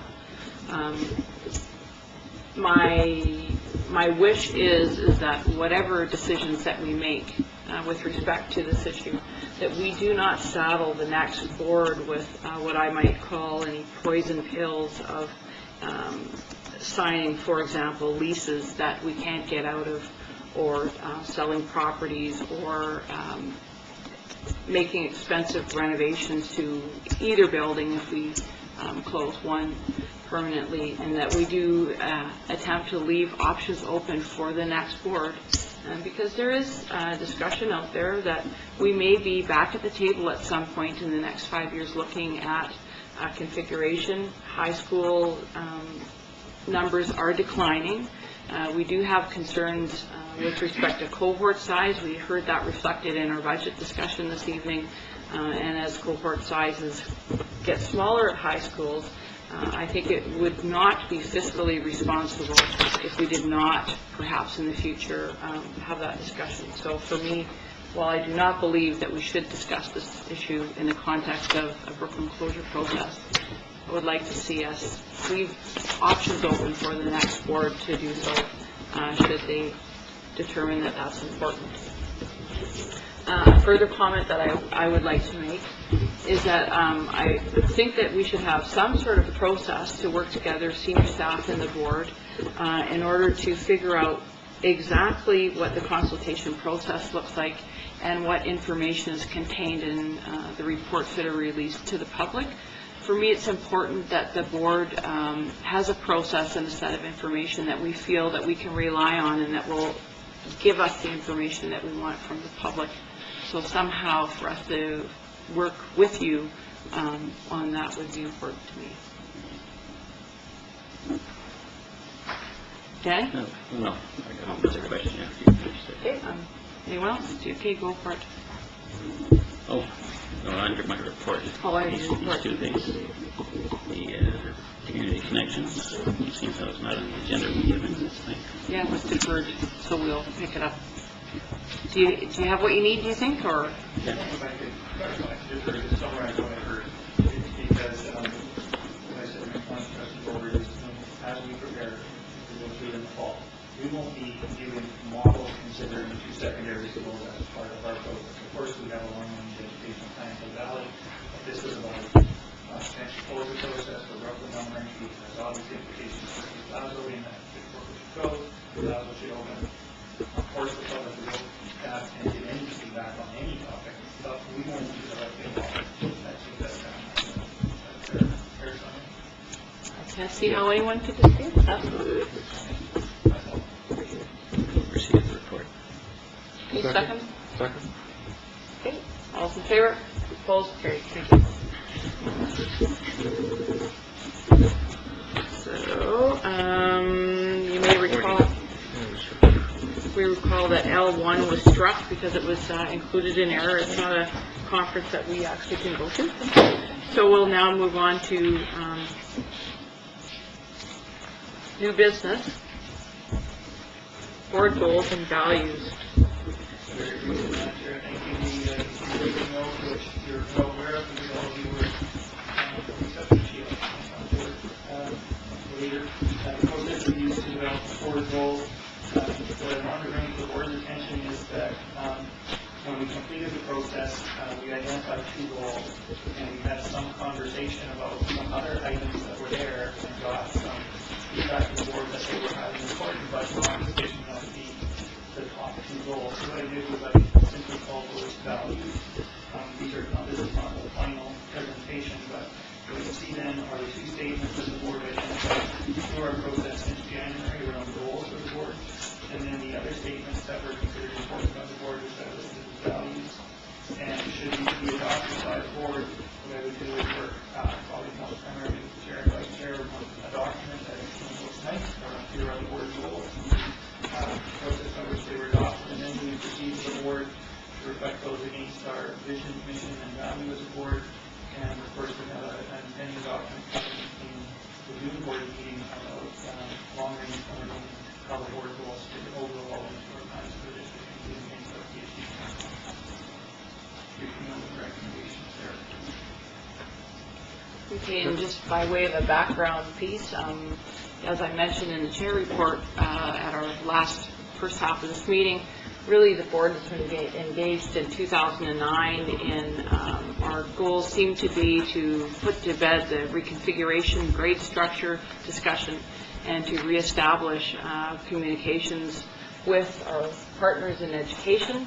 And having completed that work, we did identify that we should begin some work on a new set of board goals, which began in January. Thank you for leading us through that process, Jordan. I think that was quite good, and I know that I would be remiss in not mentioning that our assistant superintendent was particularly fond of the process that involves the dots and the smelly markers.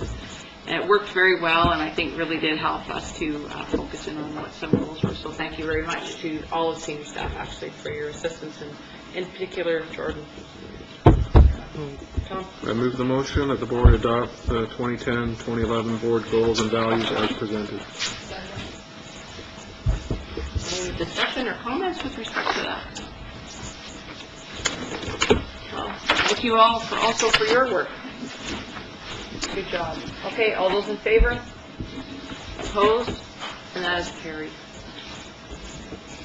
Thank you. So I just wanted to mention that I mentioned this today at our noon meeting, that I do feel that it's important that we don't just adopt the goals in that sense, that we do have further conversations with regards to how the board will engage the public in discussions about our strategic planning and all of that sort of thing. And so I think that if we do have this further discussion actually at superintendent liaison with the whole board and whichever staff is there, in order to do some planning and further discussion of the document you're bringing forward for June, that would be particularly helpful, I think.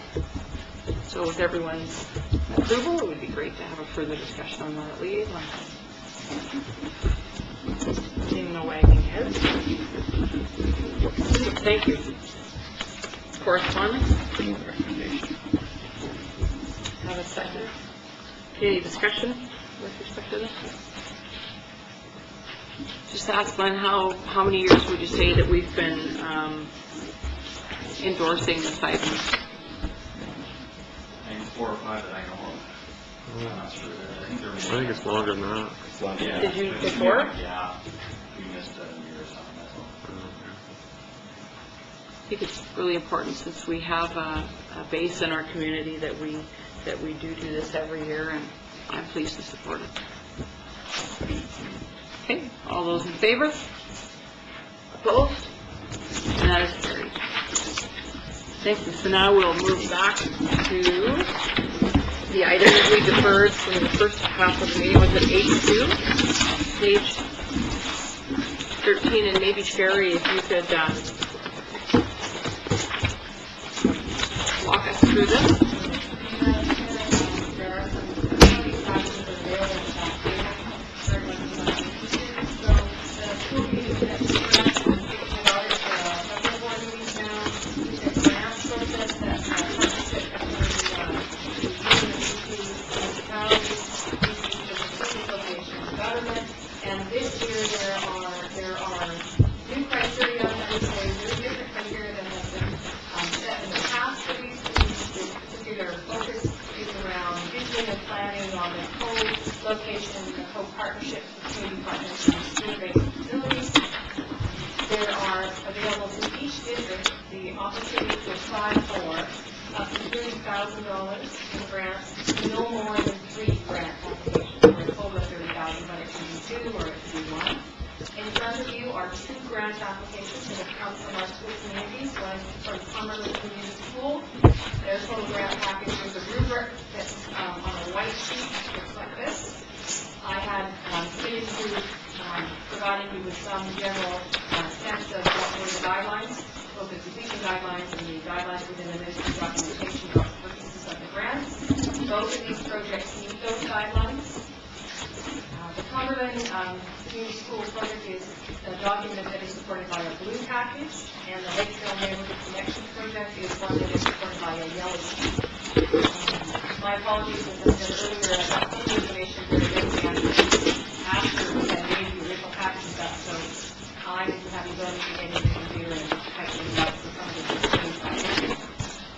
before you, the rubric regarding both projects. As far as I'm concerned, and I was given that supervision, and I'm the person that has been connecting with those school communities and others. They have met the application process, those three applications are complete. They have completed a budget proposal, just as you would normally see in any grant application. They have both have additional funding sources that they can access. They have made community contacts, and there are, since the first part for the process, there is at least a letter of support from the community partners. The guidelines in the second part of the rubric speaks to the actual criteria set in all the rhetoric set out by the ministry in various different places put together about what those grant applications must touch on. And clearly the focus this year is around community partnerships, community visioning and planning, the ability to reach out into the community and bring services into schools that have available space. And it doesn't have to be empty space. It speaks to stretching the day out, for example, to after-school programs or evening programs. There's a piece in there that speaks specifically about providing food security. And so you'll see a focus in both of these that speak about garden projects and garden projects and preparation of food or storage of food, or the involvement of other community partners in food security. And the other focus in both of those are the ability to link other recreation services to the community. You'll see the total for Cumberland Community Schools being almost $16,000, and Lake Trails is $20,000. I would take your advice, as I did this time last year, around the allocation of these grants, and take your advice about which of any you would endorse, and as to what amount you would endorse. Just giving you the guidelines set by the grant application of a total of $30,000 to go forward in the district. Our district has a tremendous focus that we've been successful every time we get it applied. I don't know if that means everybody does, or if we're just doing good grant writing. Every time we've actually set forward an application from the district, we've actually yes, any other questions? Well, I'm just wondering, since we didn't get these documents until just before the meeting started and clearly haven't had an opportunity to read this yet, if maybe people are interested in getting more information at this point so we know what we're voting on. You all right with that? Jess? I have a couple of questions, yeah. First of all, I believe this has to be done by June the 4th in order to do that, so we're on a time budget. I have a question regarding the amount here. It's $30,000 is the maximum amount that we can, so one of these numbers has to decrease. Do we do that, or is, like, how do we get to the $30,000 is my question. Your past history as a board has been that you've taken the total amount of grant funds that were available for the district, and for example, last year, you made the decision to allocate within that budget line, and you made the decision about how much to support each grant. If I recall correctly, last year we did equal value. $24,000 last year, and the three grants exceeded that by, I don't know, $8,000 or $9,000 or $10,000. I'm sorry, I can't remember. And you made an equitable. You went three grants at $8,000. So we have two before us now. It would be way too easy just to say, well, we'll support under 15,000, and then the other one gets the difference. I'm thinking there should be some proportional adjustments so that both numbers slide down so that it hits 30,000. So I don't know if that becomes an 11 and 19 or a 12 and 18. I can't do the math right now, but that would be for me that has more logic than just to say 50-50, because one hasn't bid up to the 50% value, and am I making sense? Absolutely. Yeah. And part of the dilemma is that you're getting the information late. Yeah. And that was just the circumstances as they unfolded. You would perhaps, in that sliding scale, make a determination based on the information that you have, but you haven't had the time to process that. Anyone have any? So how does that help? Anybody have any questions with respect to the actual applications? Free? I actually sort of view when it comes to Lake Trail, maybe you can help me out here. I have to say that the presentation that Lori Carpenter gave was really impressive. I like what they've done with their previous grant. So they're really 1 year into this program and have done really good things. My question is, why are they looking to use their grant money potentially to do work throughout the district? I would like to, I don't know, for me, I would like to see them get the money to work on their own school district, because they've got some wonderful ideas that probably benefit from the money being used with the Atlas Trail to get those things up and running. You know what I mean? Like, it's just interesting to me that they want to spend some of the money district-wide when it's like for me, this is like a pilot project that could be something that the rest of the district could look to in the future, and that, you know, perhaps they could even write a manual on how to make a community learning center or something to that effect. If I could answer that, I've been in consultation with both projects, so I think I can answer that one. Part of the reason, both of these are hybrid projects. Both of them speak to visioning, planning, and developing partnerships, and then have some concrete outcomes as well. The Cumberland one has a concrete renovation piece. Embedded in the Lake Trail one are the concrete services, the after-school programs that they would continue to do now based on their phase 1 would be accessing through their partnerships that they developed. So to be fair to the Lake Trail one, what it is, the way the grant application and the information from the ministry came out, they needed to be a hybrid of both. They needed to be about planning and visioning and developing partnerships. And then the language was small renovations, minor renovations, or concrete kinds of purchases could be done as well. So the Lake Trail's vision around the planning piece is to continue the work of phase 1 and expand it so that they develop a template to continue to work in their community, and their offer is to share that information and those experiences with other schools if other schools wanted to come on board. So the hybrid is the visioning work, which they've now had a year under their belt, and reasonably successfully, because as you've heard, it's created some great opportunities for them. They're going to continue that at a more higher, more sophisticated level, and rather than having, and they had originally asked some community schools whether or not they'd like to share in that work, and they would work together. And some schools will still continue to share. Like Hornby, I have a letter from Hornby that says they will continue to share the experiences, participate when they do visioning so that they learn how to do it. And what they've said is that Lake Trail said any of those experiences or partnerships that are appropriate, they will share that with the rest of the schools that might be interested. It's not a district-wide thing and that everyone is required to participate, but they're willing to do the work at the level 2 of community partnerships and share that experience. And then the other things that are embedded in are those kind of partnerships, like the Link partnership, the job shop that's going to be on, would like to come on site, those after-school programs, are their concrete spending of money. And the Cumberland one is the renovation, which is really phase 2 of their garden project. So what we have are 2 schools basically continuing on in the work that they started in phase 1 with their $8,000. What Cumberland wants is a renovation and a cooking and kitchen, and what Lake Trail wants to do is to build on the work that they've done in phase 2 and continue on some of those partnerships, because they just got started on them. They didn't bring them all to fruition. Sherry, I have a question. So when we only had one application, you forwarded us this application package for the Lake Trail one, and I'm quite certain that I read in there that what they were going to do was to inventory all the available space in the district. That was that, and they were originally, because that's part of why the delay is before you. There was a miscommunication that they believed that they had contacted enough schools across the district who were interested in sharing the experience with them, that they would result with is a district-wide inventory. One of the conversations that we were involved in at the staff level, Chuck and I were involved in, is that in that visioning process, on the west side, we would participate in the inventory of available spaces to be used for community partnerships. That was our intent. It was sort of a double dipping the work. We would reap the benefits of some of those inventories on the west side that had been done.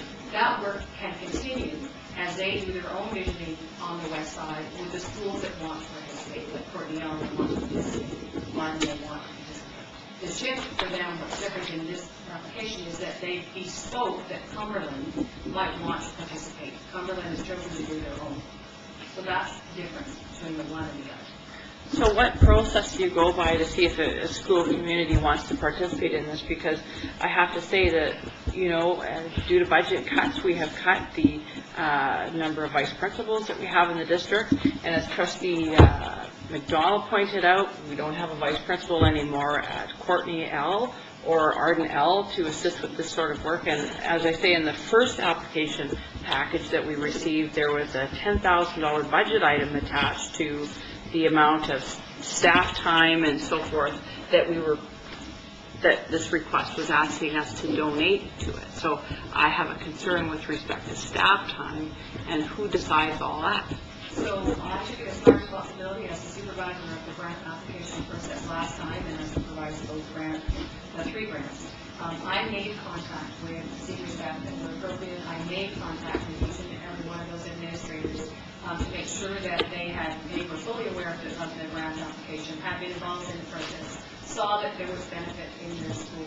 And so I can only speak to the two, and I spoke to more principals and vice principals than have actually applied. At the very end of the day, we got 2 applications. Two other schools were thinking about it, asked million questions, and decided to go different routes. So that's my responsibility when you gave this to me. I don't see that as anything other than my work. So I went through that process because I wouldn't ever accept an application form if I didn't believe that the school administrator and the appropriate senior staff had been involved and thought that there was some merit in the application, merit for the students in the school, merit for the community, and that the workload would not be overwhelming. I didn't get any feedback from either of these 2 grant applications from the staff involved that led me to believe that the work would be overwhelming and that they wouldn't be quite glad to support it. And we heard Laurie speak to that at the last board meeting. Now, some of the grant work spoken to in both applications speaks to the staff that would be hired in the event that they get the grant. I think that's important to realize that Samantha Garson, for example, who was the young woman who spoke to you last meeting on behalf of the Lake Trail Project Phase 1, a whole lot of her work was that organizing the planning and the visioning. And both budgets speak to there being a paid employee who does that kind of work as well. And that supervision of that person speaks to both school communities. I don't supervise it. I help them. Jen? She has the 4 others. Well, okay, I do want to speak to this. Was quite involved with the Lake Trail proposal, so I have maybe some insight in there. But I'm really supportive of the Neighborhood Learning Center and community school approach for the district as a whole. So as last year's funding was somewhat different, and it did focus on schools coming forward with proposals. So some of them very hands-on, one-time things like the garden. This year's is quite a shift, and it talks here about all boards of education encouraged to move towards collaboration. So the shift has been away from an individual school to a great deal extent to the board. So Lake Trail, of course, very anxious to see the project pursue. From the very beginning has talked about the need to include the 3 feeder schools, and has had support and conversations in the process of planning Lake Trail Day. But with the limited amount of funds available, that effort and support from the city to create Lake Trail Day alone was a big deal. But now, we kind of have a way to do it, and the hope in the next proposal was to do it, that process in the 3 feeder schools. The proposal also, now we're ready to go with the community garden. We're working on where the fences will go and how the composting and bring people in. But there's a sense that there are other sources of funding for that. So Lake Trail has applied for a first interest grant. Maybe it's by vote, so it's not likely to get it. We may look for other sources. So things like a new Stream of Dreams that involves community, or a big barbecue. Those will have other sources of funding. That's the sense. But this is for planning. And one of the big questions is, what does Neighborhood Learning Center mean? So Lake Trail wants to invite people from the ministry in Victoria to come up. And if we're going to invite them, why not have anybody, any school, come and participate? So that's where the kind of spreading it out to the district idea was, well, we've got a person, she'll plan a meeting, she'll get the people at the table, and let's make sure other schools are there. Then, as we approached the deadline and had no other applications, the shift was taken with Lake Trail agreement to say, let's make it a district proposal. And you'll see that the one that's in your agenda originally, it talks about the district neighborhood connections project. And it talks about establishing a district neighborhood learning center task force. So a great deal, the full $30,000 was not to be spent on Lake Trail and its projects, but to have some spent there on continuing to look at opportunities for Lake Trail and the 3 feeders, but some spent on this broader process. And it gives a little staff time and support for the work that Sherry does all the time. When it became clear that Cumberland was not as invested in doing a united project as the original perception, and that they proposed to put in their own, then Lake Trail's gone back to its original proposal. It still is not looking for dollars to renovate and create a community garden. It's looking for the opportunities to keep working with the RCMP and to keep working with the Link and MCFD and other partners who've expressed an interest that the coordinator will write grants and will get the funds for it. So that's why you're seeing kind of an original proposal went in, it expanded and it's contracted. It will carry forward with a lot of projects. It'll have a lot of leverage. That $20,000 request is essential for Lake Trail to have a coordinator who can then put in proposals to Employment Canada and other funders. So that's the great place. I'm thrilled to see Cumberland and the support from the village in here and a focus on planning. I do have a possible suggestion, which is, in my reading of the criteria, and I've really read it a lot and talked about it, the funding for the environmental club is about $5,000, and it's really operational dollars. And although the proposal overall meets the criteria in the rubric, I am not so sure about that particular part. So I think that one possible compromise here would be to pull theirs to the $10,000, to take that component out. And I think you'll notice in the Lake Trail proposal that they are still talking about, obviously, the coordinator bringing people together in a conference on this topic would include Cumberland. It makes sense to collaborate, and that's the way community schools work. So that part will continue to happen. That, if there are other questions about it, I think that kind of looks at how this process has come and gone, and it's been a little confusing.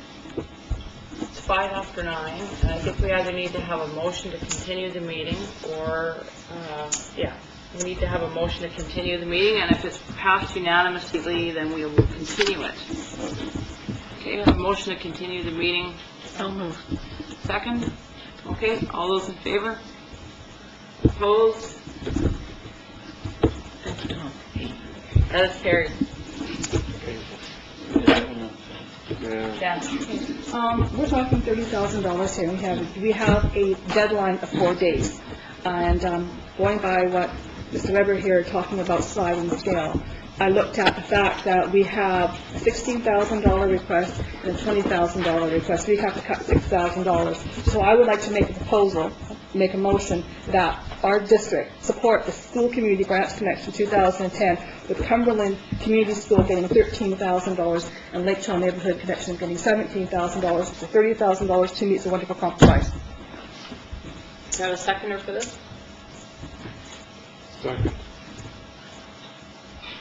you want to say anything else? We're talking $30,000, people. Time's ticking. Let's make a decision. That's all I have to say. Tom? I have a question about the board's role in dividing up the money, because have we made a problem for ourselves that really doesn't exist? Is it the board is endorsing we as a district are wanting $30,000, and with the application before you give us the $30,000 and leave the minutia to you folks, or is it really the minutia is ours? Because Really is yours to endorse the applications. The member speaks to endorse the applications, and in another set of guidelines, it speaks to the amount of money that will be granted or can be applied for from each district. So, to be fair to you, the only one, I quoted historical practice to you. Yeah. You can choose, and I've been remaining incredibly neutral about the whole process. I'm just trying to guide you through the process. Your history has been that in the last year, that's what you did. There was time pressures and all of those things. Well, What it is that the endorsation is about the principle of the project. Yeah, so I guess that leads me to, well, I seconded the motion, I'm thinking more of, I endorsed the $30,000 with the two projects, but the minutia of it, you guys figure out. Well, you're free to make an amendment if you like. Trustee I'm just Weber. asking if that was within the realm of, No, it's not. Doable. It's No, not. it's not fair to staff. Trustee Kate has made a very oh, it's not fair to specific, staff. Trustee Kate has made a specific, Motion. Now we'll go to Danny next. My question was on the coordinator. Whose employee are they? They're the employee of the granted body, So they're actually the employee that, of the granted body. So whoever is the Lake Trail granted body or the, we don't provide them with any compensation, we don't provide them with any situation. And it's all covered by some legal headed by you. Fran? So a couple points. My inclination is to just divide it in half for a couple reasons.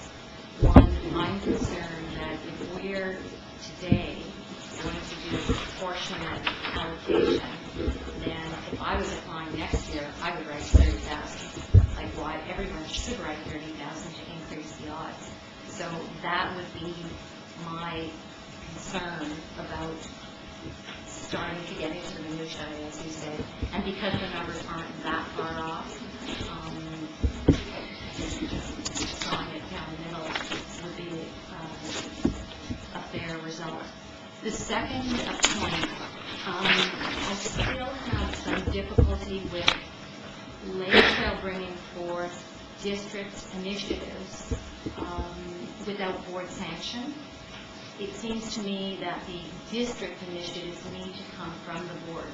And because Lake Trail has done so much work already, it makes sense for Lake Trail to operate in an advisory capacity, if you will, as opposed to bringing forth initiatives that involve other schools across the district. And this is just based on perhaps it's the wording from the first version that came through in the agenda. Because of working and initiating with senior management, it just sounds as if it's the wrong starting place. And if we remove that piece of it, well, I guess two questions. One, is it possible to sever that piece of it without just redirecting it? And two, if so, what's the cost of that severed piece? I can't presume to speak to the applicants. I can't. I couldn't tell you that I could say to you that you could sever that piece. One of the things is that we never set any criteria other than what the grant application, granting body had given us. So to be fair to Lake Trail, we never set a criteria so they couldn't do that either.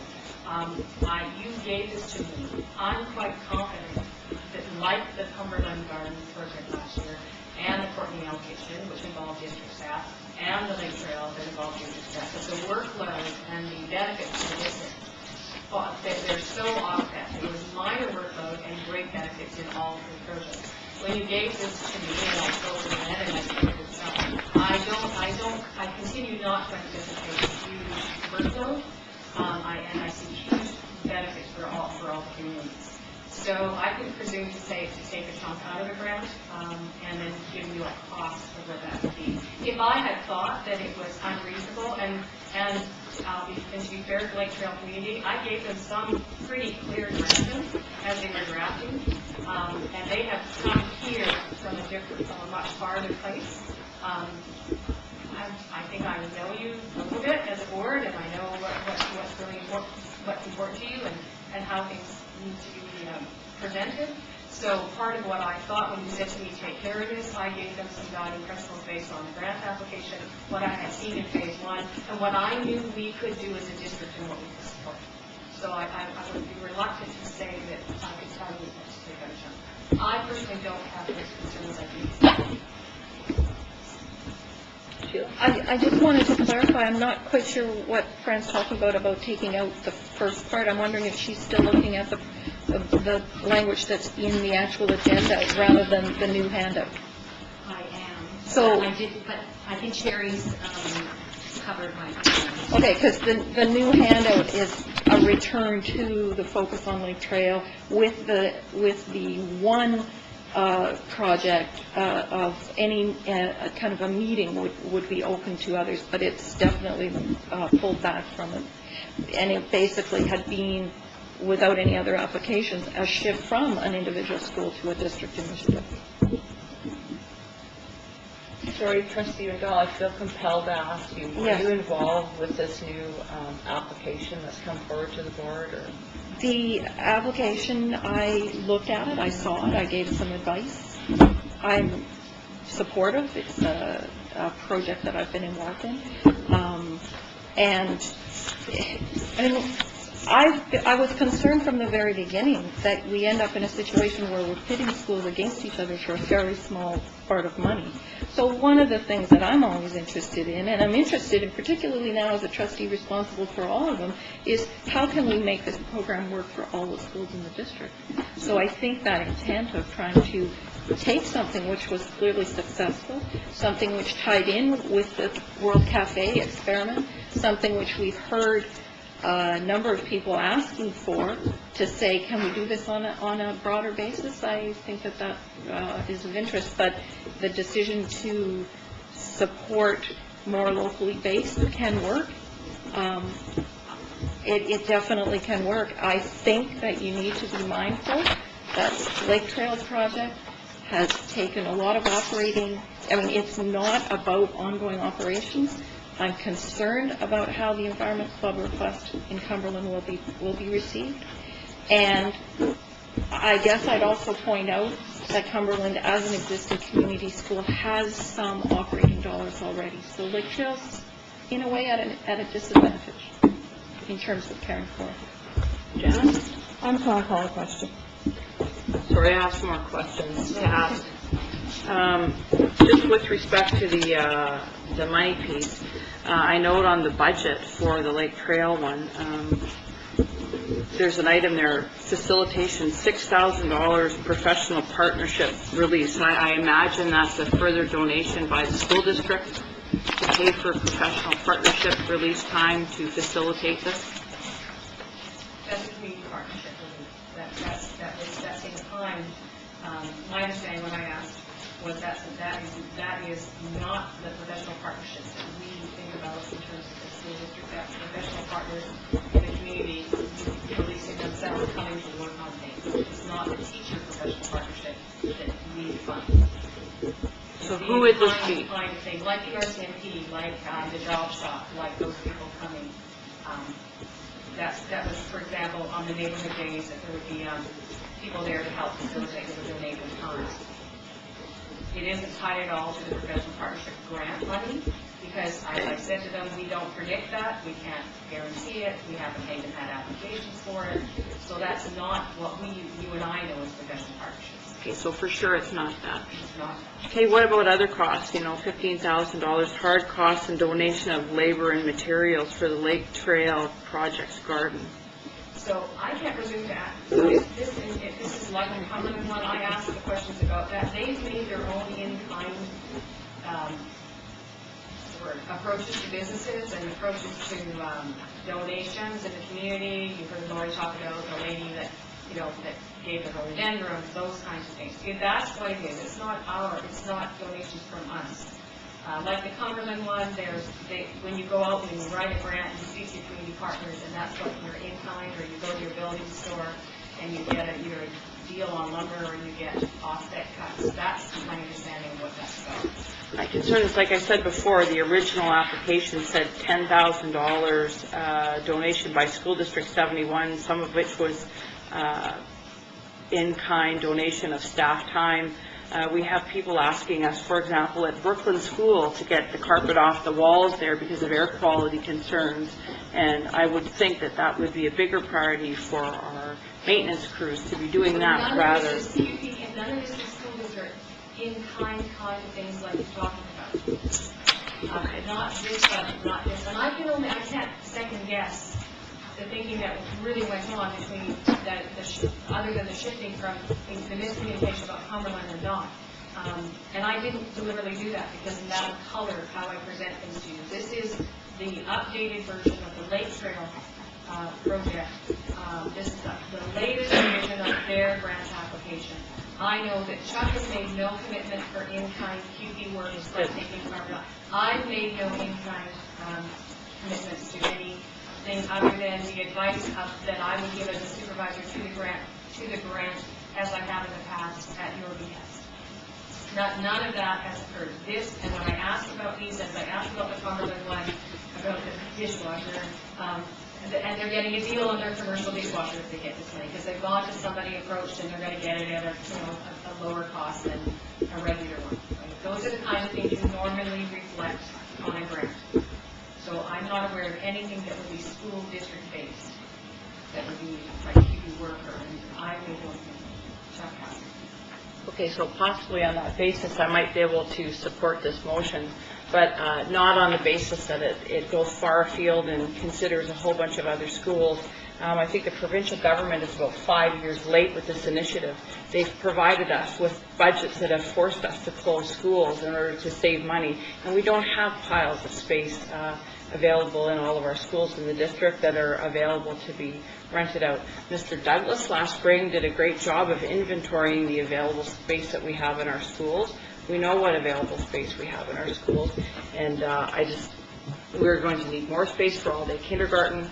We're at almost the bottom of the trough for declining enrollment in elementary school. That's going to start coming up. We certainly don't have any spare space in our secondary schools, and as much as I like this idea of bringing community into the schools, I wouldn't like to see us spinning our wheels inventorying space in the school district, and I feel as long as it's kept to the communities that have made these applications, I could probably live with it.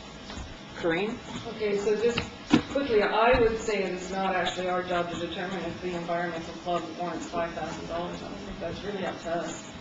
And I can tell you, I'm pretty deeply involved in the Cumberland Community School community, and $15,000 is an immense amount of money to them. It's not a few scraps that they're looking for. That's a lot of money for them, and I agree with Fran. I think this is a dangerous precedent if we say 13 here and 17 here.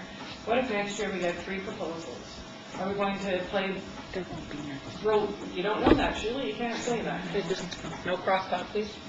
Are we going to roll the dice to determine who gets what amount? So for me, the only equitable thing here is to split it in half, as we did last year when we split it in thirds. You could certainly make an amendment to that effect if you wish. No, you have to defeat the motion because it changes the intent. No, it doesn't.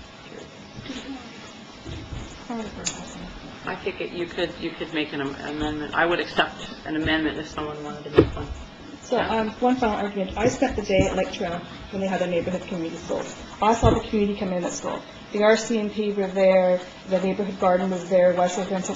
It was a community at that gym on a Saturday, rainy Saturday afternoon, and the wonderful work in one of our most vulnerable schools in our district did an incredible job. And I'm really proud of what Lake Trail has done. And for us to be sitting here micromanaging and nitpicking at what school gets what, to me, is not our role as a trustee. Our role as a trustee is supporting our schools based on being caring, compassionate people. And I really would like the board to really make a decision. We're down to the wire here on this. Okay, we spent the last 40 minutes talking about this particular issue. Okay, and we are pitting schools and neighborhood schools against each other, and it's not fair. That's all I have to say. Let's move on. Trustee Kate, I find it ironic that you make those comments because you had us a couple of meetings ago wanting us to consider reconsidering motions that we put quite a lot of consultation. Point of order, Madam Chair. The right of the trustee has the right to bring debate to the order. Tom? So I'm still fine with the 17-13 split. I mean, I appreciate the point. The good folks in Cumberland and Lake Trail came to this not with a strategy. So responding to them as if they did come with a strategy, I think, is unfair. I think what we establish for next year, we can communicate well in advance that if we get 2, don't go above 15. If we get 3, it's 10. If it's 4, whatever the math is for that. So I'm fine with the 17-13 split, and I think that both communities would see that as a positive. Anyone else? So Debbie, could you please read the motion back? That the district support the 2010 Community Connection grant as follows: 13,000 to Cumberland Community School, 17,000 for Lake Trail Neighborhood Connection Phase 2. Everyone's clear on the motion? Okay, call the question. All those in favor? Opposed? That is carried. Thank you. Entertain a motion to adjourn or not. One question of period? Oh. You okay with that? Fill your boots. Shelley or Shannon, you might as well start.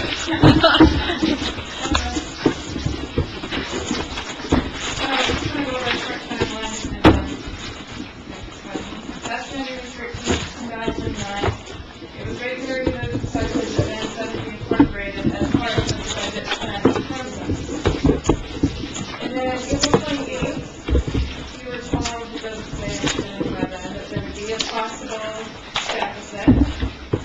And then in email between Trustee Barr and Jean Cameron, and I'm quoting here, when she was asking about the 37 and trying to get that from Rod, and I'm quoting, from Sue, I too am wondering about opportunities to discuss things like Band 7 or music programs in general in more depth.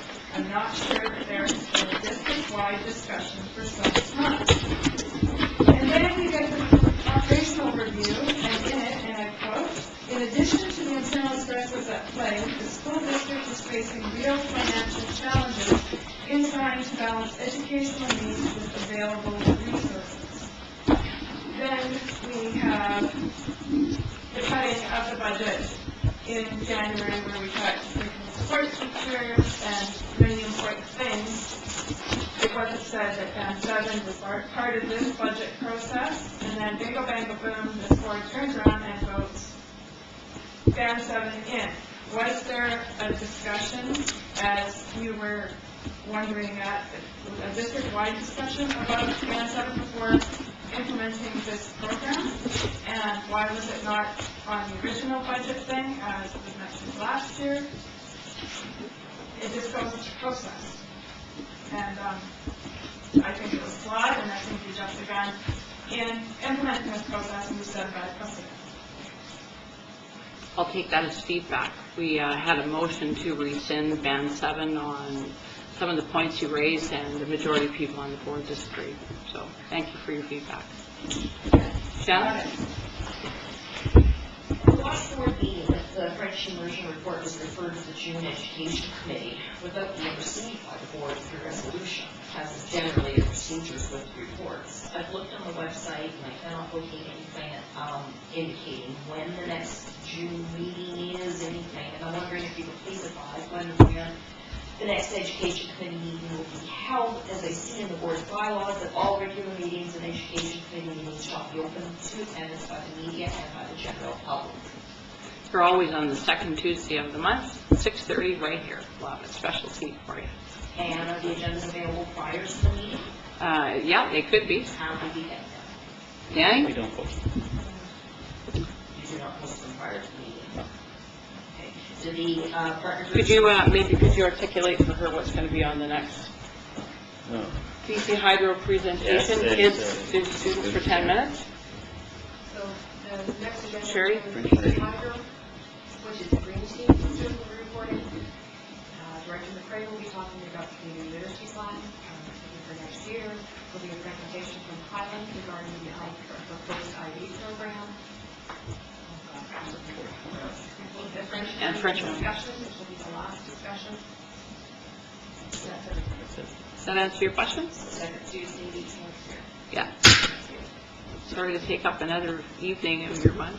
Soon you'll have to run and try to join us. 5 in the mornings, get on a bus to Victoria to supervise my kids' class. Excellent, thank you for your volunteerism. Make sure you come to our dinner next year for that. Anyone else? No one else? Motion to adjourn? All those in favor? Opposed? That is carried. Thank you.